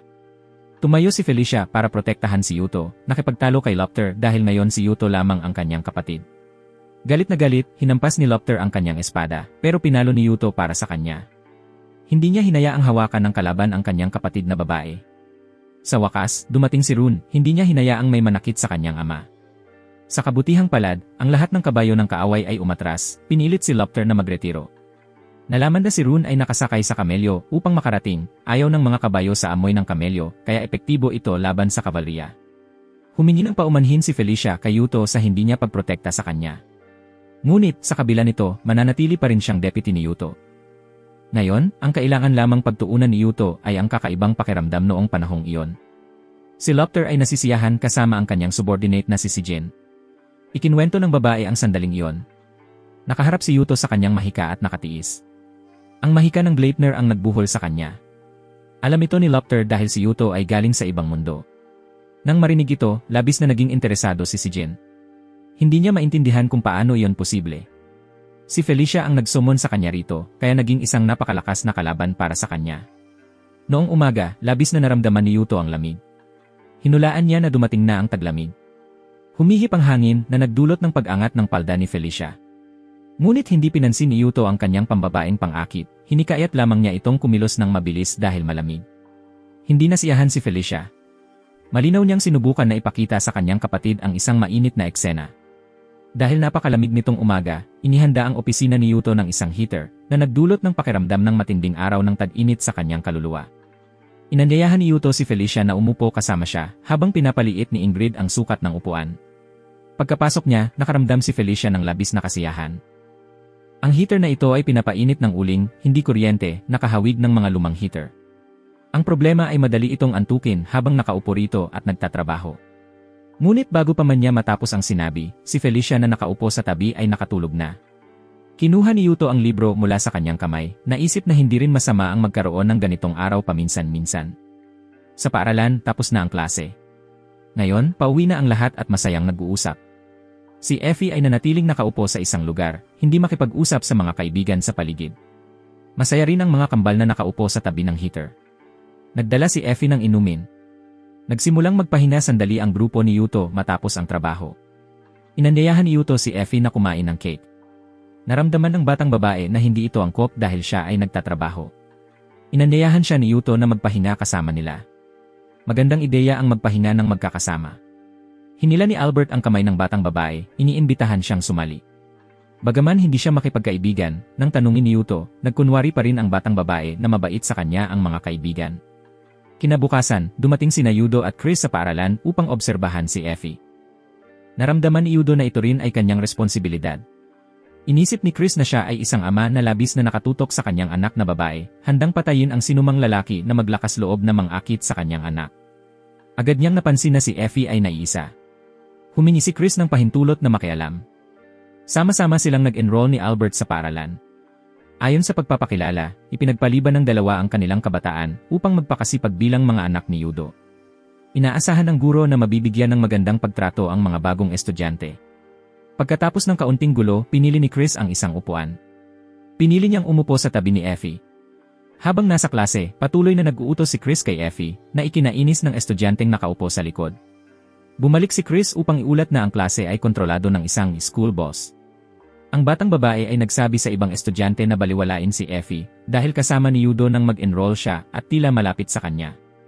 Inisip ni Yudo na siya ay nagiging magiliw lamang, ngunit hindi sinasadyang ikinagalit nito ang ibang mga babae. Lahat ay nais ng kanyang atensyon, at si Effie lamang ang kanyang pinapansin, kaya hindi nagustuhan ito ng school boss. Napabuntong hininga si Yudo nang walang magawa. Si Chris ang magiging bagong school boss, binabago ang posisyon ni Effie sa klase. Kung magiging malapit si Effie sa bagong school boss, hindi na siya maaaring baliwalain ng ibang estudyante. Tiniyak ni Chris na magiging maayos ang lahat. Natapos ang klase kinabukasan at isang pulang buhok na babae ang inimbitahan ang kaibigan sa kanyang bahay, ngunit lahat ay nagtipon kay Chris. Inanyayahan ni Chris ang lahat na pumunta sa kanyang bahay at masayang sumunod ang mga kaibigan. Tanging si Effie at Albert ang naiwan. Lumapit si Effie sa pulang buhok na kaibigan, iniabot ang kanyang kamay upang imbitahan siyang maglaro. Tumanggi ang bata. Sa huli, dahil sa masiglang ngiti ni Effie, napaiyak ang bata at hinawakan ang kamay ni Effie upang magsama sa paglalaro. Bumalik si Chris upang iulat na naayos na ang lahat. Masaya pa rin si Albert dahil hindi na niya kailangang pumasok sa paaralan. Ngunit sinabi ni Chris na magpapatuloy pa rin ang lahat. Sumigaw si Albert sa luha dahil ayaw niyang pumasok sa paaralan. Tumawag si Yudo sa kanyang kasintahan upang batiin ng maligayang Pasko. Sa kasalukuyang panahon ni Yudo, hindi pa ipinanganak si Hesukristo. Sa mundong ito, naramdaman ni Yudo na wala siyang maibibigay bilang regalo. Inisip ng kanyang kasintahan na ang mahalaga pa rin ay ang puso. Kung gusto niya ng regalong may damdamin at maibigay, pinayuhan niya si Yudo na gawin ito mismo. Inisip ni Yudo na magandang ideya ito. Naubos na ang baterya ng telepono ni Yudo. Pinatay niya ang telepono, nag-alala ang kanyang kasintahan, hindi alam kung kanino ibibigay ni Yudo ang regalo. Pumunta si Ingrid sa kwarto ni Yudo upang siya ay palo-paloan. Nang makita ang eksenang ito ng domestic violence, huminga si Felicia, iniisip na napakalapit ng dalawa. Umalis si Ingrid na galit. Ngayon, sinabi ni Yudo na gusto niyang mag-blow ng salamin, ngunit nakalimutan niya, kaya nagalit siya. Sa daan, nakasalubong nila si Rune. Ipinilit niyang sumama bilang gwardiya. Binago ni Yudo ang usapan, hindi hinayaang sumama si Rune, sinabihan siyang huwag pumunta. Gusto ring sumama ni Sister Albor. Sa kabutihang palad, pinigilan siya ng mas matalinong nakababatang kapatid. Sa workshop, ipinakita ni Yudo ang disenyo. Gusto niyang gumawa ng ilang kakaibang bagay. Malapit na ang kaarawan ni Felicia at Rune. Gusto niyang bigyan sila ng regalong gawa sa sariling kamay. Muling nagalit si Ingrid dahil nawala ang kanyang araw na pahinga dahil dito. Matapos siyang kaunting aliwin, nakalma siya. Tiningnan niya ito bilang magandang pagkakataon para makita siya ni Yudo bilang isang babae. Natuto siya kay Felicia na gamitin ang kanyang pambabaeng alindog. Ngunit sa kasamaang palad, hindi pa rin nagpakita ng reaksyon si Yudo. Pinapanood ng dalawang kapatid, hinuhulaan na si Yudo ay nag-imbento ng bagong teknolohiya. Sa wakas, natapos ang produkto, ngunit lahat ng gawa ay kay Ingrid. Naramdaman ni Yudo na hindi maganda kung sasabihin niyang siya ang gumawa nito. Hinihikayat siya ni Ingrid. Ginamit niya ang dahilan na mainit kaya ipinakita ang kanyang damit. Inilagay ni Yudo ang kanyang kamay sa balikat niya, sinasabi na may sasabihin siya dahil sila lamang ang dalawa ngayon. Gusto ni Yudo na maging mas pambabae siya, na malaman niyang isa rin siyang babae. Narinig ito, nagalit si Ingrid at gumamit ng karahasan. Kinabukasan ng umaga, binigyan ni Yudo si Ingrid ng kwintas, tinatawag itong banal na sandata bilang paghingi ng tawad sa pagkagalit niya. Gusto rin niyang mas maganda ang pananamit ni Ingrid sa hinaharap. Napakasaya ni Ingrid sa regalo. Sisikapin niyang magtrabaho araw-araw. Dumating ang pari upang makita si Lopter, iniulat na sinisira ng Wolf Tribe ang balance. Gusto niyang maging kasamang magkapatid sa panunumpa ang Lightning Tribe. Gusto niyang mawala ang Wolf Tribe Chief sa mundong ito. Nagliwanag ang araw at nagising si Rune. Dumaan si Felicia, pinupuri siya sa pagiging masipag. Kailangan ni Felicia na gumising ng maaga upang maghanda ng agahan para kay Yudo. Ang kanyang napakalaking dibdib ang nagdulot ng pagkahulog ng prutas mula sa basket sa lupa. Hinuli ito ni Rune at ibinalik sa orihinal na lugar. Nag-iisip kung ano ang kinain ni Felicia para lumaki ng ganito, naisip ni Rune na nakakainis lang ang malalaking dibdib sa isang mandirigma. Hindi sumang-ayon si Felicia, hulaan niyang magugustuhan ito ni Yudo. Hindi niya alam kung ano ang karaniwan sa mundo ni Yudo. Sa totoong mundo, ginagapang ang kasintahan ni Yudong si Mitsuki ni Ruri. Nagselos si Ruri sa kanyang watermelons, naniniwalang siguradong marami ang kinain niya, kaya malaki ang kanyang dibdib, kaya gusto ni Ruri na hatiin ang kanyang pagkain. Huminga si Ruri, napagtanto na si Mitsuki ay totoong umiibig na babae, nagluluto ng napakasarap. Nang mabanggit si Yudo, muling nalungkot si Mitsuki. Hindi maintindihan ni Ruri kung bakit iwan ni Yudo ang isang mabuting babae tulad ni Mitsuki. Ipinagtanggol siya ni Mitsuki, sinasabing malinaw niyang nakita na sinusubukan din ni Yudo na makahanap ng paraan pabalik. Hindi naniwala si Ruri, nahihinala na sa ngayon, puno na ng asawa at anak ang bahay ni Yudo. Gayunpaman, patuloy na naniwala si Mitsuki kay Yudo kahit na hindi pa sila nagde-date. Inimbitahan siya ni Ruri na pumunta sa kanyang bahay para sa bagong taon. Ngayong taon, babalik ang pinsan niyang nag-aral sa ibang bansa. Napakatalino ng pinsan, doktor siya ng arkeolohiya. Nahulaan ni Mitsuki na baka may alam siya tungkol sa mundo kung saan naroon si Yudo, kaya pumunta siya sa bahay ni Ruri. Inasikaso siya ng pinsan na si Takao Seo. Interesado rin si Seo sa kwento tungkol sa kaibigang kabataan ni Mitsuki na nasumon sa nakaraan. Bagamat hindi siya naniniwala, iniisip ni Seo na hindi magsisinungaling si Mitsuki, kaya gusto niyang marinig ang buong kwento. Matapos pakinggan, naisip ni Seo na kung kathang-isip lamang ito, napakatalino ng isang high school student para malikha ito, kaya nagpa siyang paniwalaan si Mitsuki.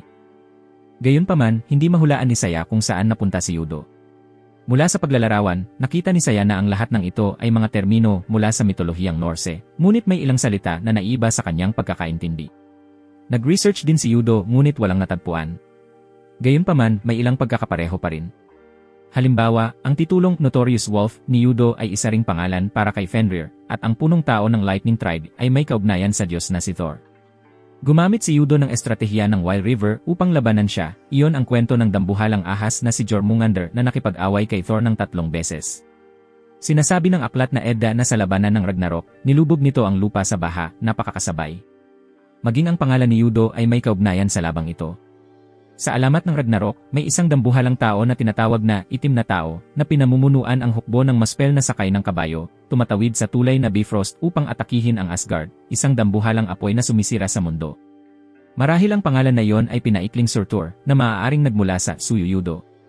Ang apelyido ni Mitsuki, Shimoya, ay kahawig din ng pangalan ng asawa ni Surtur na si Sinmara. Napakalito ni Mitsuki kaya hindi na siya nakapagsalita ng higit pa. Mula rito, maaaring mahinuha na si Yudo ay lumilikha ng orihinal na mitolohiyang Norse. Tinatantiya ni Yudo na ang panahon kung saan siya naroon ay 1500 BC, mahigit 1,000 taon bago nagsimula ang mitolohiyang Norse. Bigla, nagsimulang manginig ng malakas ang katawan ni Mitsuki. Naalala niya na si Fenrir at Jormungandr ay namatay sa huli ng mitolohiya, ibig sabihin, mamamatay si Yudo. Gusto niyang iligtas siya. Tiniyak ni Saya sa kanya na ang realidad ni Yudo ay hindi sumusunod ng eksakto sa mitolohiya, maaari pang mailigtas ang lahat. Ngunit si Mitsuki ay nanatiling labis na balisa.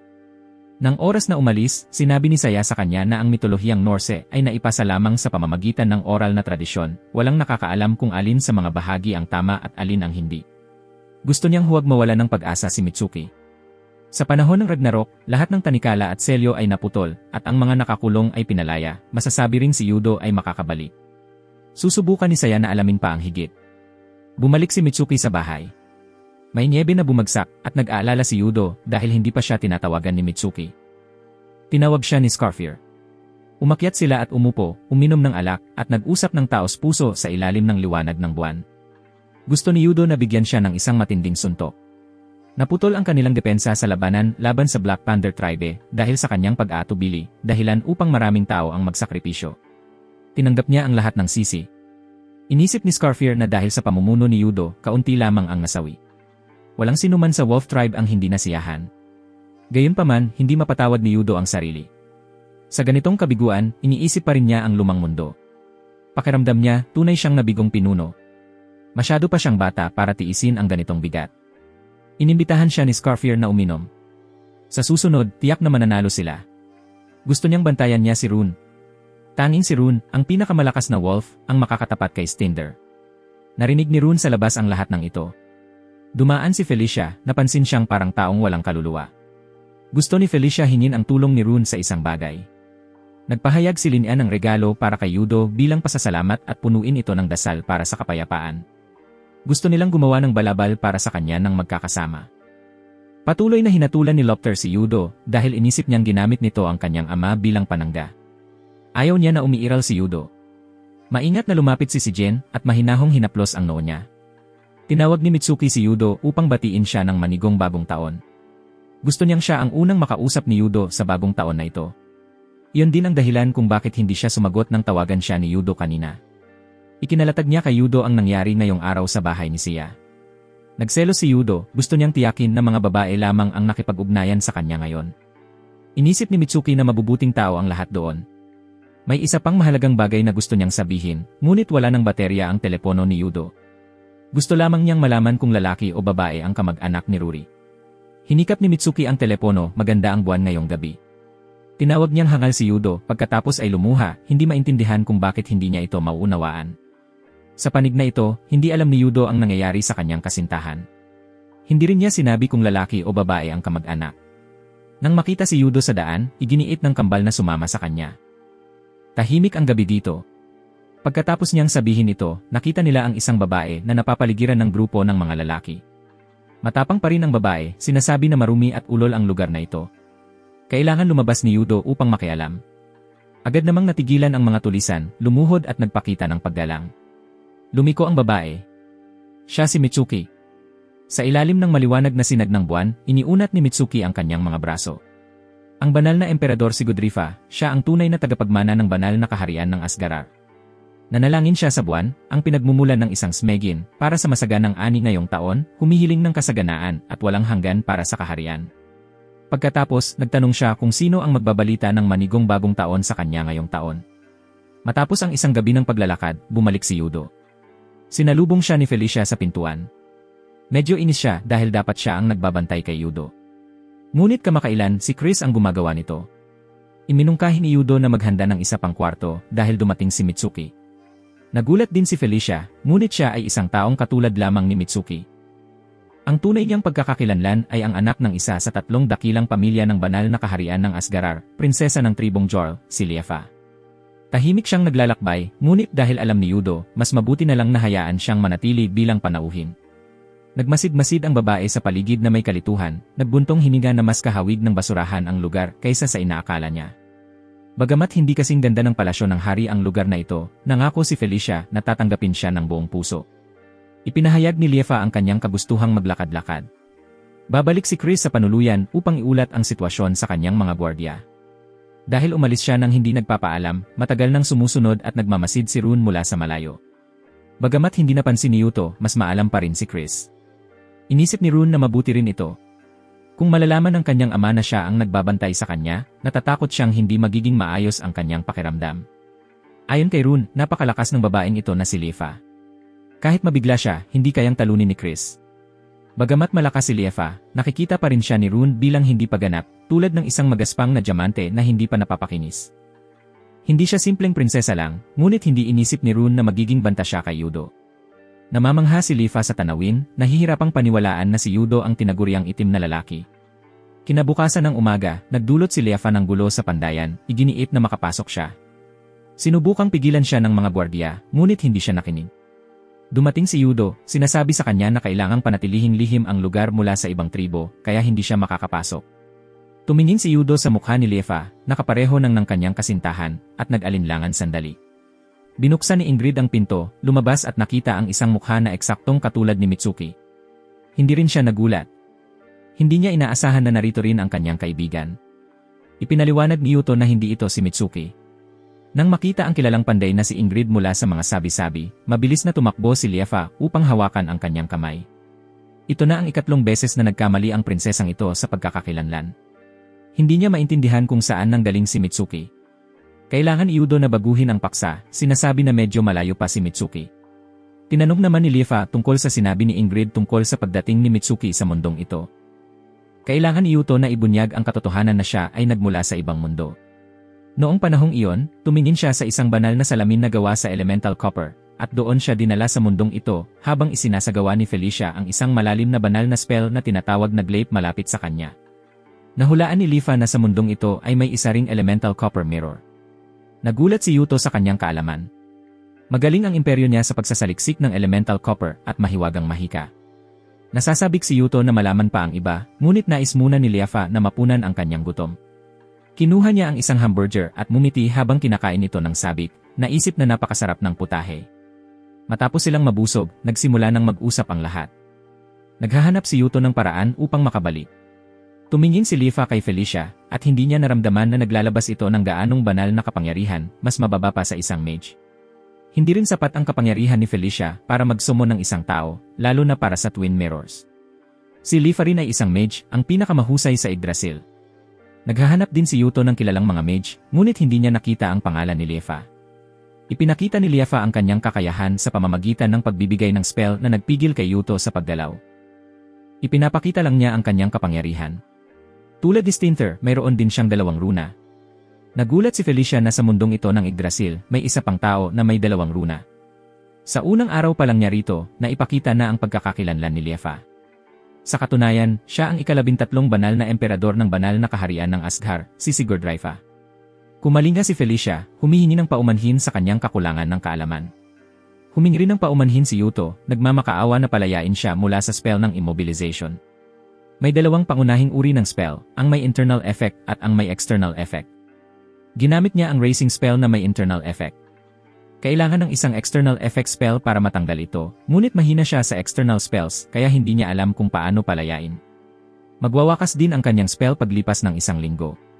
Nagmamakaawa si Yudo kay Felicia na iligtas siya, ngunit sa kasamaang palad, hindi rin niya kaya.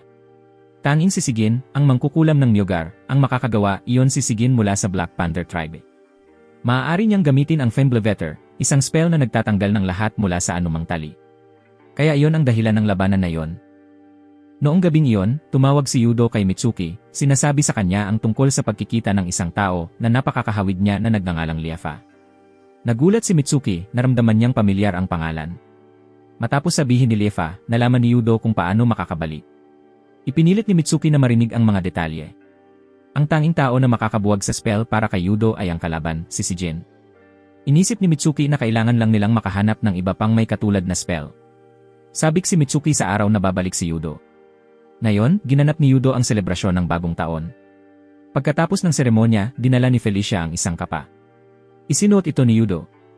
Ngayon ay isasagawa niya ang seremonya ng bagong taon para salubungin si Liefa. Lahat ay kumain at uminom ng masarap ng sabay-sabay. Nang sila ay medyo lasing, nagsimulang magpasiklab ang mga magandang dilad. Tinanggal nila lahat ng damit at direktang lumapit kay Yudo. Natapos ng kambal na babae ang kanilang misyon sa intelihensya at bumalik. 8,000 tropa mula sa Lightning Tribe, pinamumunuan ni Stinzer, ay naglakbay upang atakihin ang Wolf Tribe. Kahit si Chris ay nawala ng pagbabantay, 12,000 tropa ni Yudo ang naipon. Bago pumasok sa labanan, gusto ni Liefa ng gantimpala kay Yudo. Hinikap niya ito sa labi. Sabi niya, maghihintay siya ng balita ng tagumpay. Nabasag na ang unang kuta. Inisip ni Yudo na oras na para gamitin ang taktika ni Hanzin na ilihis ang tigre mula sa bundok. Inasikaso ni Rune ang kanang pakpak. Pinamunuan ni Scarfur ang kaliwang pakpak. Lumabas ang mga tropa ni Stinder sa larangan, parang palaso. Pinangunahan ni Stinder ang daan, may dalang kakaibang sandata. Bumukas siya ng payong na bakal na sumasaklaw sa lahat ng crossbow. Pagkatapos, itinapon niya ang payong pataas, matagumpay na winasak ang nakapaligid na pader. May plano na si Yudo para sa ganitong pangyayari.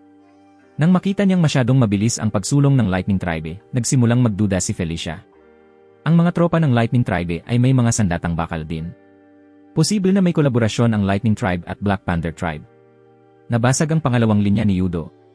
Oras na para i-deploy ang Kuyaku Formation, inilatag ang mga tropa sa dalawang hanay at niloko ang kalaban papasok para wasakin sila. Nahulog na ang kalaban sa mga pangil ng lobo.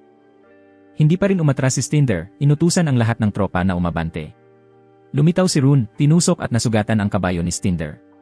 Inisip ni Yudo na hawak na nila ang tagumpay. Biglang sumugod si Chris sakay ng kabayo. May unit ng kabalyerya mula sa timog, 10,000 tropa. Iyon ang hukbo ni Lopter. Sa kabila, nakikipaglaban si Stinder laban sa dalawang lobo ng sabay. Nang atakihin si Rune, agad na sumugod si Scarfur para ipagtanggol siya at nahulog. Susunod si Rune. Nang mahulog si Scarfur sa malalim na bangin, ang sandaling iyon ang nagpaapoy sa naiwan na galit sa puso ni Rune. Nagbago siyang dambuhalang apoy na naglalagablab, determinado na hindi hayaang maging mayabang si Stinder. Mahigpit niyang hinawakan ang hawakan ng espada, at walang pag-aalinlangan, sumugod diretsyo sa labanan. Ngunit hindi madaling kalaban si Stinder. Iwinaksi niya ang dambuhalang martilyo, lumikha ng paikot-ikot na bagyo ng buhangin. Bawat butil ay malabo ang paglipad, pumapalibot kay Rune, nagkukubli sa kanyang paningin at nagpapahirap sa paghinga. Umiikot siya, paulit-ulit na sinuswap ang kanyang espada sa loob ng buhawi, bawat hiwa ay pumapunit sa hangin. Ngunit si Stinder ay parang isang ligaw at baliw na hayop pa rin, patuloy na nagpapakawala ng mga hampas ng martilyo na kasing bigat ng kulob. Kinailangan ni Rune na mabilis na gumalaw, iniiwas ang bawat nakamamatay na hampas sa pamamagitan lamang ng ilang pulgada. Ngumiti si Stinder ng mabagsik, itinaas ang martilyo upang tapusin siya nang biglang sumugod ang kanyang anak upang iulat na ang hukbo ng Black Panther Tribe ay tumawid na upang atakihin ang Wolf Tribe. Nang marinig ito, agad na nagmulat si Rune. Ngipin niya ay nagkagulay-gulay, tumayo, at muling sumugod kay Stinder, handang isakripisyo ang kanyang buhay upang pigilan siya. Sa ibang bahagi, si Yudo ay humaharap sa totoong panganib. Patuloy na umuugong ang mga tunog ng kabayo. 10,000 kabalyerya mula sa Black Panther Tribe ang mabilis na papalapit. Sa kampo ng Wolf Tribe, ang kapaligiran ay naging mas tense kaysa dati. Lumapit si Felicia kay Yudo, pinapayuhan siyang umatras upang iligtas ang kanyang buhay dahil may mga labanan na hindi laging maaaring manalo at hindi palaging magiging di matalo si Yudo. Kailangan nilang umatras upang muling pagsama-samahin ang kanilang mga puwersa. Kailangan ding sumang-ayon ang kambal na babae. Ngunit higit sa lahat, alam ni Yudo na kung umatras sila, huhabulin ng kalaban at papatayin sila. Ang kanyang teritoryo ay malalagay sa panganib, lahat ng lalaki ng Wolf Tribe ay mapapatay, at ang mga babae ay magiging alipin. Alam niya na kailangan niyang hawakan ang sitwasyon. Ang katotohanan ito ay nagpatigil sa kanyang mga kamao, at ang kanyang mga mata ay nagniningning sa determinasyon. Hindi niya maaaring iwan ang kanyang pamilya. Samantala, si Lopter, ang pinuno ng Black Panther Tribe, ay sobrang tiwala hanggang sa pagiging mayabang, naniniwalang alam niya lahat ng mga plano ni Yudo. Hinikayat niya ang kanyang mga sundalo, pinukaw ang galit upang sila'y sumugod sa labanan na may napakalakas na determinasyon. Tahimik na nagkwenta si Yudo, alam niyang hindi niya maaaring tawagin pabalik si Rune upang hatiin ang kanyang puwersa. Biglang sumagi sa kanyang isip ang isang matapang at mapanganib na plano. Sumiklab ang labanan, yumanig ang lupa at langit sa tunog ng mga kabayo at matinding banggaan ng mga sandata. Umuulan ang mga palaso na parang malakas na baha. Patuloy na bumagsak ang mga sundalo ng Wolf Tribe, marami ang nagsimulang manginig sa takot. Sa sandaling iyon, halos mawalan ng pag-asa, pinabilis ni Yudo ang kanyang kabayo diretsyo sa unahan. Ang kanyang aura bilang bida ay nagniningning ng maliwanag, nagbibigay liwanag sa espiritu ng mga sundalo. Nang makita ito, sumigaw si Lopter ng mga utos na hulihin si Yudo ng buhay, nag-aalok ng malaking gantimpala sa sinumang makakumpleto ng misyon, ginagawa siyang pangunahing target. Ngunit hindi natakot si Yudo. Ang kanyang tinig ay umalingaw sa gitna ng usok at apoy, hinihikayat ang lahat na labanan hanggang wakas laban sa kalaban.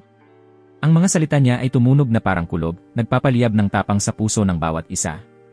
Biglang sumigla ang moral ng Wolf Tribe, tumugon ng buong lakas, at mariing na ipanumbalik ang puwersa laban sa pananakop ng Panther Tribe. Napuno ng luha ang mga mata ni Felicia. Inamin niya na si Yudo ang tagapagligtas ng buong Wolf Tribe. Kasabay nito, ang labanan sa pagitan ni Rune at Stinder ay hindi pa rin tapos.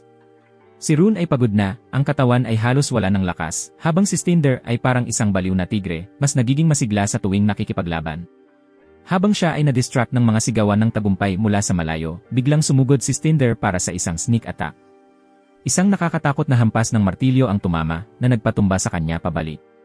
Ngunit hindi pinayagan ni Rune na siya ay bumagsak, sa kanyang isip, lumitaw ang imahe ni Yudo, ang taong handa niyang ipagtanggol anumang presyo. Humugot si Rune ng lakas mula sa imahe ni Yudo at nagtipon ng buong determinasyon upang tumayo muli. Inakala ni Stinder na siya ay pagod na, kaya't sumulong siya para tapusin ang laban. Ngunit hindi niya inaasahan na tahimik na nakapaghanda si Rune ng isang bitad. Nang iswing niya ang martilyo, ang hampas ay sobrang lakas na natumba ang espada mula sa kamay ni Rune, kaya inakala ni Stinder na tapos na ang laban.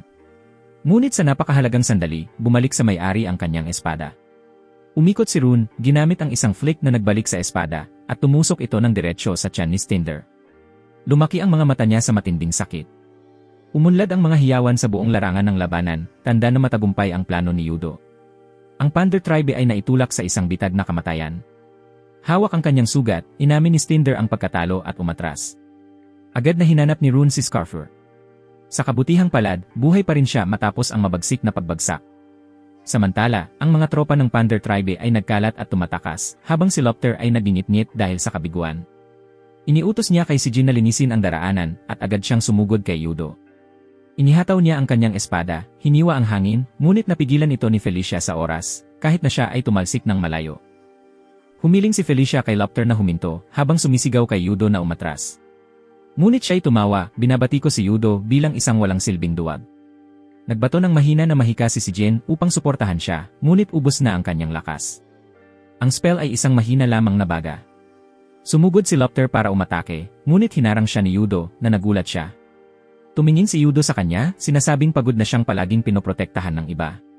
Mula ngayon, gagamitin niya ang espada na ito upang protektahan ang lahat. Nagkaroon ng apoy na labanan. Palitan ng galaw, bakal na nagsasalpukan na may mga spark. Bagaman natumba ang kanyang espada, hindi umatras si Yudo. Gamit ang buong katawan, sumugod siya ng diretsyo kay Lopter, dahilan upang bumagsak at mawalan ng malay ito. Sa katahimikan ng hangin matapos ang laban, umalingaw ang awit ni si Jin. Bughaw na liwanag ang nagmumula sa katawan ni Yudo, kumalat sa buong larangan ng labanan. Ngumiti siya, ibinalik ang telepono kay Felicia bilang pamamaalam. Pagkatapos, unti-unting nawala ang kanyang katawan, bumalik sa lumang mundo. Kasabay nito, sa totoong mundo, pauwi na si Mitsuki mula sa paaralan nang mapansin niya ang kakaibang liwanag na nagmumula sa pamilyar na silid. Dali-dali siyang tumakbo, binuksan ang pinto, at nakatayo ng walang galaw. Nasa harap niya si Yudo, nagliliwanag ng banayad. Parang isang panandaliang panaginip lamang ang lahat. Bumalik si Yudo sa silid ni Mitsuki sa pamamagitan ng elemental copper mirror. Pagbukas ng pinto at makita ang kanyang minamahal, sobrang tuwa ni Mitsuki. Kinailangang tiyakin niya ng ilang beses na ito talaga si Yudo. Miss na niya ito, kaya dali-dali siyang niyakap si Yudo habang luhay dumadaloy. Miss din Yudo siya ng labis. Inisip ni Mitsuki na ang biglaang pagbabalik ni Yudo ay para sorpresahin siya. Sobrang nag-alala siya nang sinabi niyang pupunta sa labanan. Mabilis na humingi si Yudo ng kanyang telepono kay Mitsuki. Ginamit niya ito para tawagan ang sarili niyang telepono sa kabilang mundo. Sa kasamaang palad, wala nang sumagot sa kabilang linya. Napatalsik na ang Lightning Tribe at umatras na ang Thunder Tribe. Naramdaman ni Yudo na pansamantala, maaari na siyang huminga ng maginhawa. Hinawakan ni Mitsuki ang kanyang pisngi, at huminga, sinasabing lumaki na siya, at naging mas guwapo, bagaman siya pa rin ang batang kilala niya. Masaya si Mitsuki na bumalik si Yudo. Ang makita at mahawakan siya muli ay nagdulot sa kanya ng labis na kaligayahan. Ang iba ay masaya. Ang iba ay malungkot. Labing dalit si Lopter nang iulat ni si Jin na nawala si Yudo mula sa mundong ito. Malinaw, inutusan niya si Jin na patayin si Yudo. Alam iyon ni si Jin. Ayaw niyang makialam pero ginawa niya ito para ang taong mahal niya, si Lopter, ay hindi malagay sa panganib. Itinulak siya ni Lopter. Panahon na para ayusin ang laban sa Wolf Tribe. Narinig din ni Stinder ang tungkol sa pagkawala ni Yudo. Kung wala ang pinuno, hindi na ganoon katakot ang Wolf Tribe. Ipinakalat ng mga sundalo ng Black Panther ang mga ganitong chismis. Umaasa lamang si Stinder na hindi papatayin ng kanyang nakamaskarang kapatid, si Lopter, ang kanyang kalaban. Malapit nang umatake ang Black Panther Tribe sa Gashina Fortress. Siyempre, sasali rin ang Lightning Tribe. Ngunit kung wala si Yudo, hindi na ganoon kahilig si Stinder. Nang malaman ni Rune na bumalik si Yudo, nagulat siya nang halos sumigaw.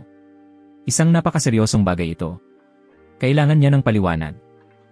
Ang mahika na nagbabantay kay Yuto sa mundong ito ay nawala na sa pamamagitan ni si Jin ng Black Panther Tribe. Gustong ipatawag ni Rune si Yudo muli kay Felicia. Kung walang salamin, hindi niya magagawa. Bukod pa rito, alam din niya na palaging hinahangad ni Yudo na makauwi sa kanyang mundo. Dumating si Alba, nag-uulat na ang Lightning Tribe at Black Panther Tribe ay naghahanda ng kumilos. Samantala, masayang namimili si Yudo kasama ang kanyang kasintahan sa mundong ito. Akala ni Mitsuki, lumaki na siya at kailangan ng baguhin ang kanyang estilo. Ngunit gusto lang ni Yudo ng madidilim at murang damit, kaya pinayuhan siya ni Mitsuki na pumili ng mas maliwanag na kulay. Pagkatapos, pareho silang pumunta sa isang cave. Nagreklamo si Yudo na nakakapagod ng sobra ang pamimili. Lumipas ang mahigit isang oras bago siya nakahanap ng damit, habang nakangiti lamang si Mitsuki, iniisip na normal iyon. Nang magkunwaring galit siya at umalis, kinailangan niyang habulin ito para pakalmahin. Pansamantalang naalala ni Yudo ang kanyang dating baryo sa eksena sa supermarket.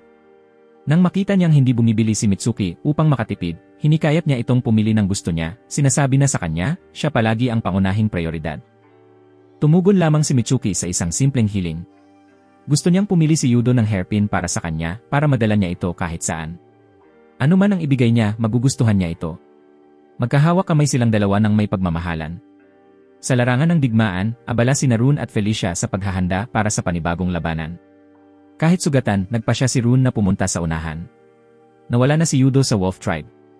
Kung mawawala rin si Rune ngayon, baka tuluyan ng mapuksa ang tribo. Naiintindihan ni Rune na ang kanyang presensya ay magpapanatili ng moral ng buong hukbo. Ang tungkulin ng Moonlight Wolf ay laging nasa unahan ng labanan. Gusto niya na kapag bumalik si Yudo, masabi ni Felicia na siya ay nakipaglaban ng buong tapang hanggang sa huling sandali. Ikinuwento ng Twin Sisters kay Lifa tungkol kay si Jin, isa sa 3 pinakamalalakas na mage sa Yggdrasil na napakagulo. Pinagtibay ni Liafa na siya lamang ang may sapat na kakayahan upang basagin ang mahika ni si Jin at ipatawag muli si Yudo, ngunit kung nais niyang manatili o hindi ay nakasalalay pa rin sa kanya. Nang marinig ni Linya ang balita na patay na si Yudo, hindi siya makapaniwala. Nawala sa sarili si Linya, iniisip na imposible ito. Gusto ng kanyang tagapayo na maging pinuno ng tribo siya para samantalahin ang pagkakataong sakupin ang Wolf Tribe. Hindi kayang ipagkanulo ni Linya ang kabutihan ni Yudo, naniniwala siya na buhay pa rin ang kanyang kuya. Si Yudo at Mitsuki ay nag-enjoy sa payapang sandali, kumakain, naglalakad sa parke, nagpipiknik, nagkukwentuhan tungkol sa kabataan, at humahanga sa mga bulaklak. Pagkatapos ng 3 taon, malaki na ang naging pag-unlad sa pagluluto ni Mitsuki, para bang kahapon lang siya naghahain ng sunog na pagkain kay Yudo. Pinakain pa niya si Yudo. Pinayuhan ni Mitsuki si Yudo na huwag nang makipaglaban dahil nagawa na niya ang lahat para sa Wolf Tribe. Ngunit hindi pa rin nakapagpahinga si Yudo ng payapa. Ang pag-aalala para sa mga naiwan ay patuloy na humihila sa kanya. Hindi inaasahan, tumunog ang telepono. Sa kabilang linya ay si Ingrid, na pagkatapos ay iniabot ang telepono kay Felicia. Nang marinig ang nanginginig na boses ni Felicia, alam ni Yudo na may mali. Ipinahayag ni Felicia na natalo ang Wolf Tribe sa laban para ipagtanggol ang lungsod ng Dashina. Tinalo ng Black Panther Tribe at Lightning Tribe, halos lahat ay nakatakas lamang patungong Ironver. Nagsalita rin si Rune, sinabi na siya ay nasugatan pero ayos pa rin, habang humihingi ng paumanhin sa pagkabigo, hindi lamang naibigay ang buong kuta sa kaaway kundi nagdulot pa ng maraming sakripisyo ng mga tao. Sinikap ni Felicia na manatiling kalmado, ngunit patuloy ang pagluha niya. Nais ni Yudo na magmungkahi ng isang bagay. Tinanong ni Yudo kung maaari ba siyang masumon pabalik sa Yggdrasil. Sumagot si Felicia na kayang gawin yon ni Lifa, ngunit igagalang ng lahat ang kanyang desisyon.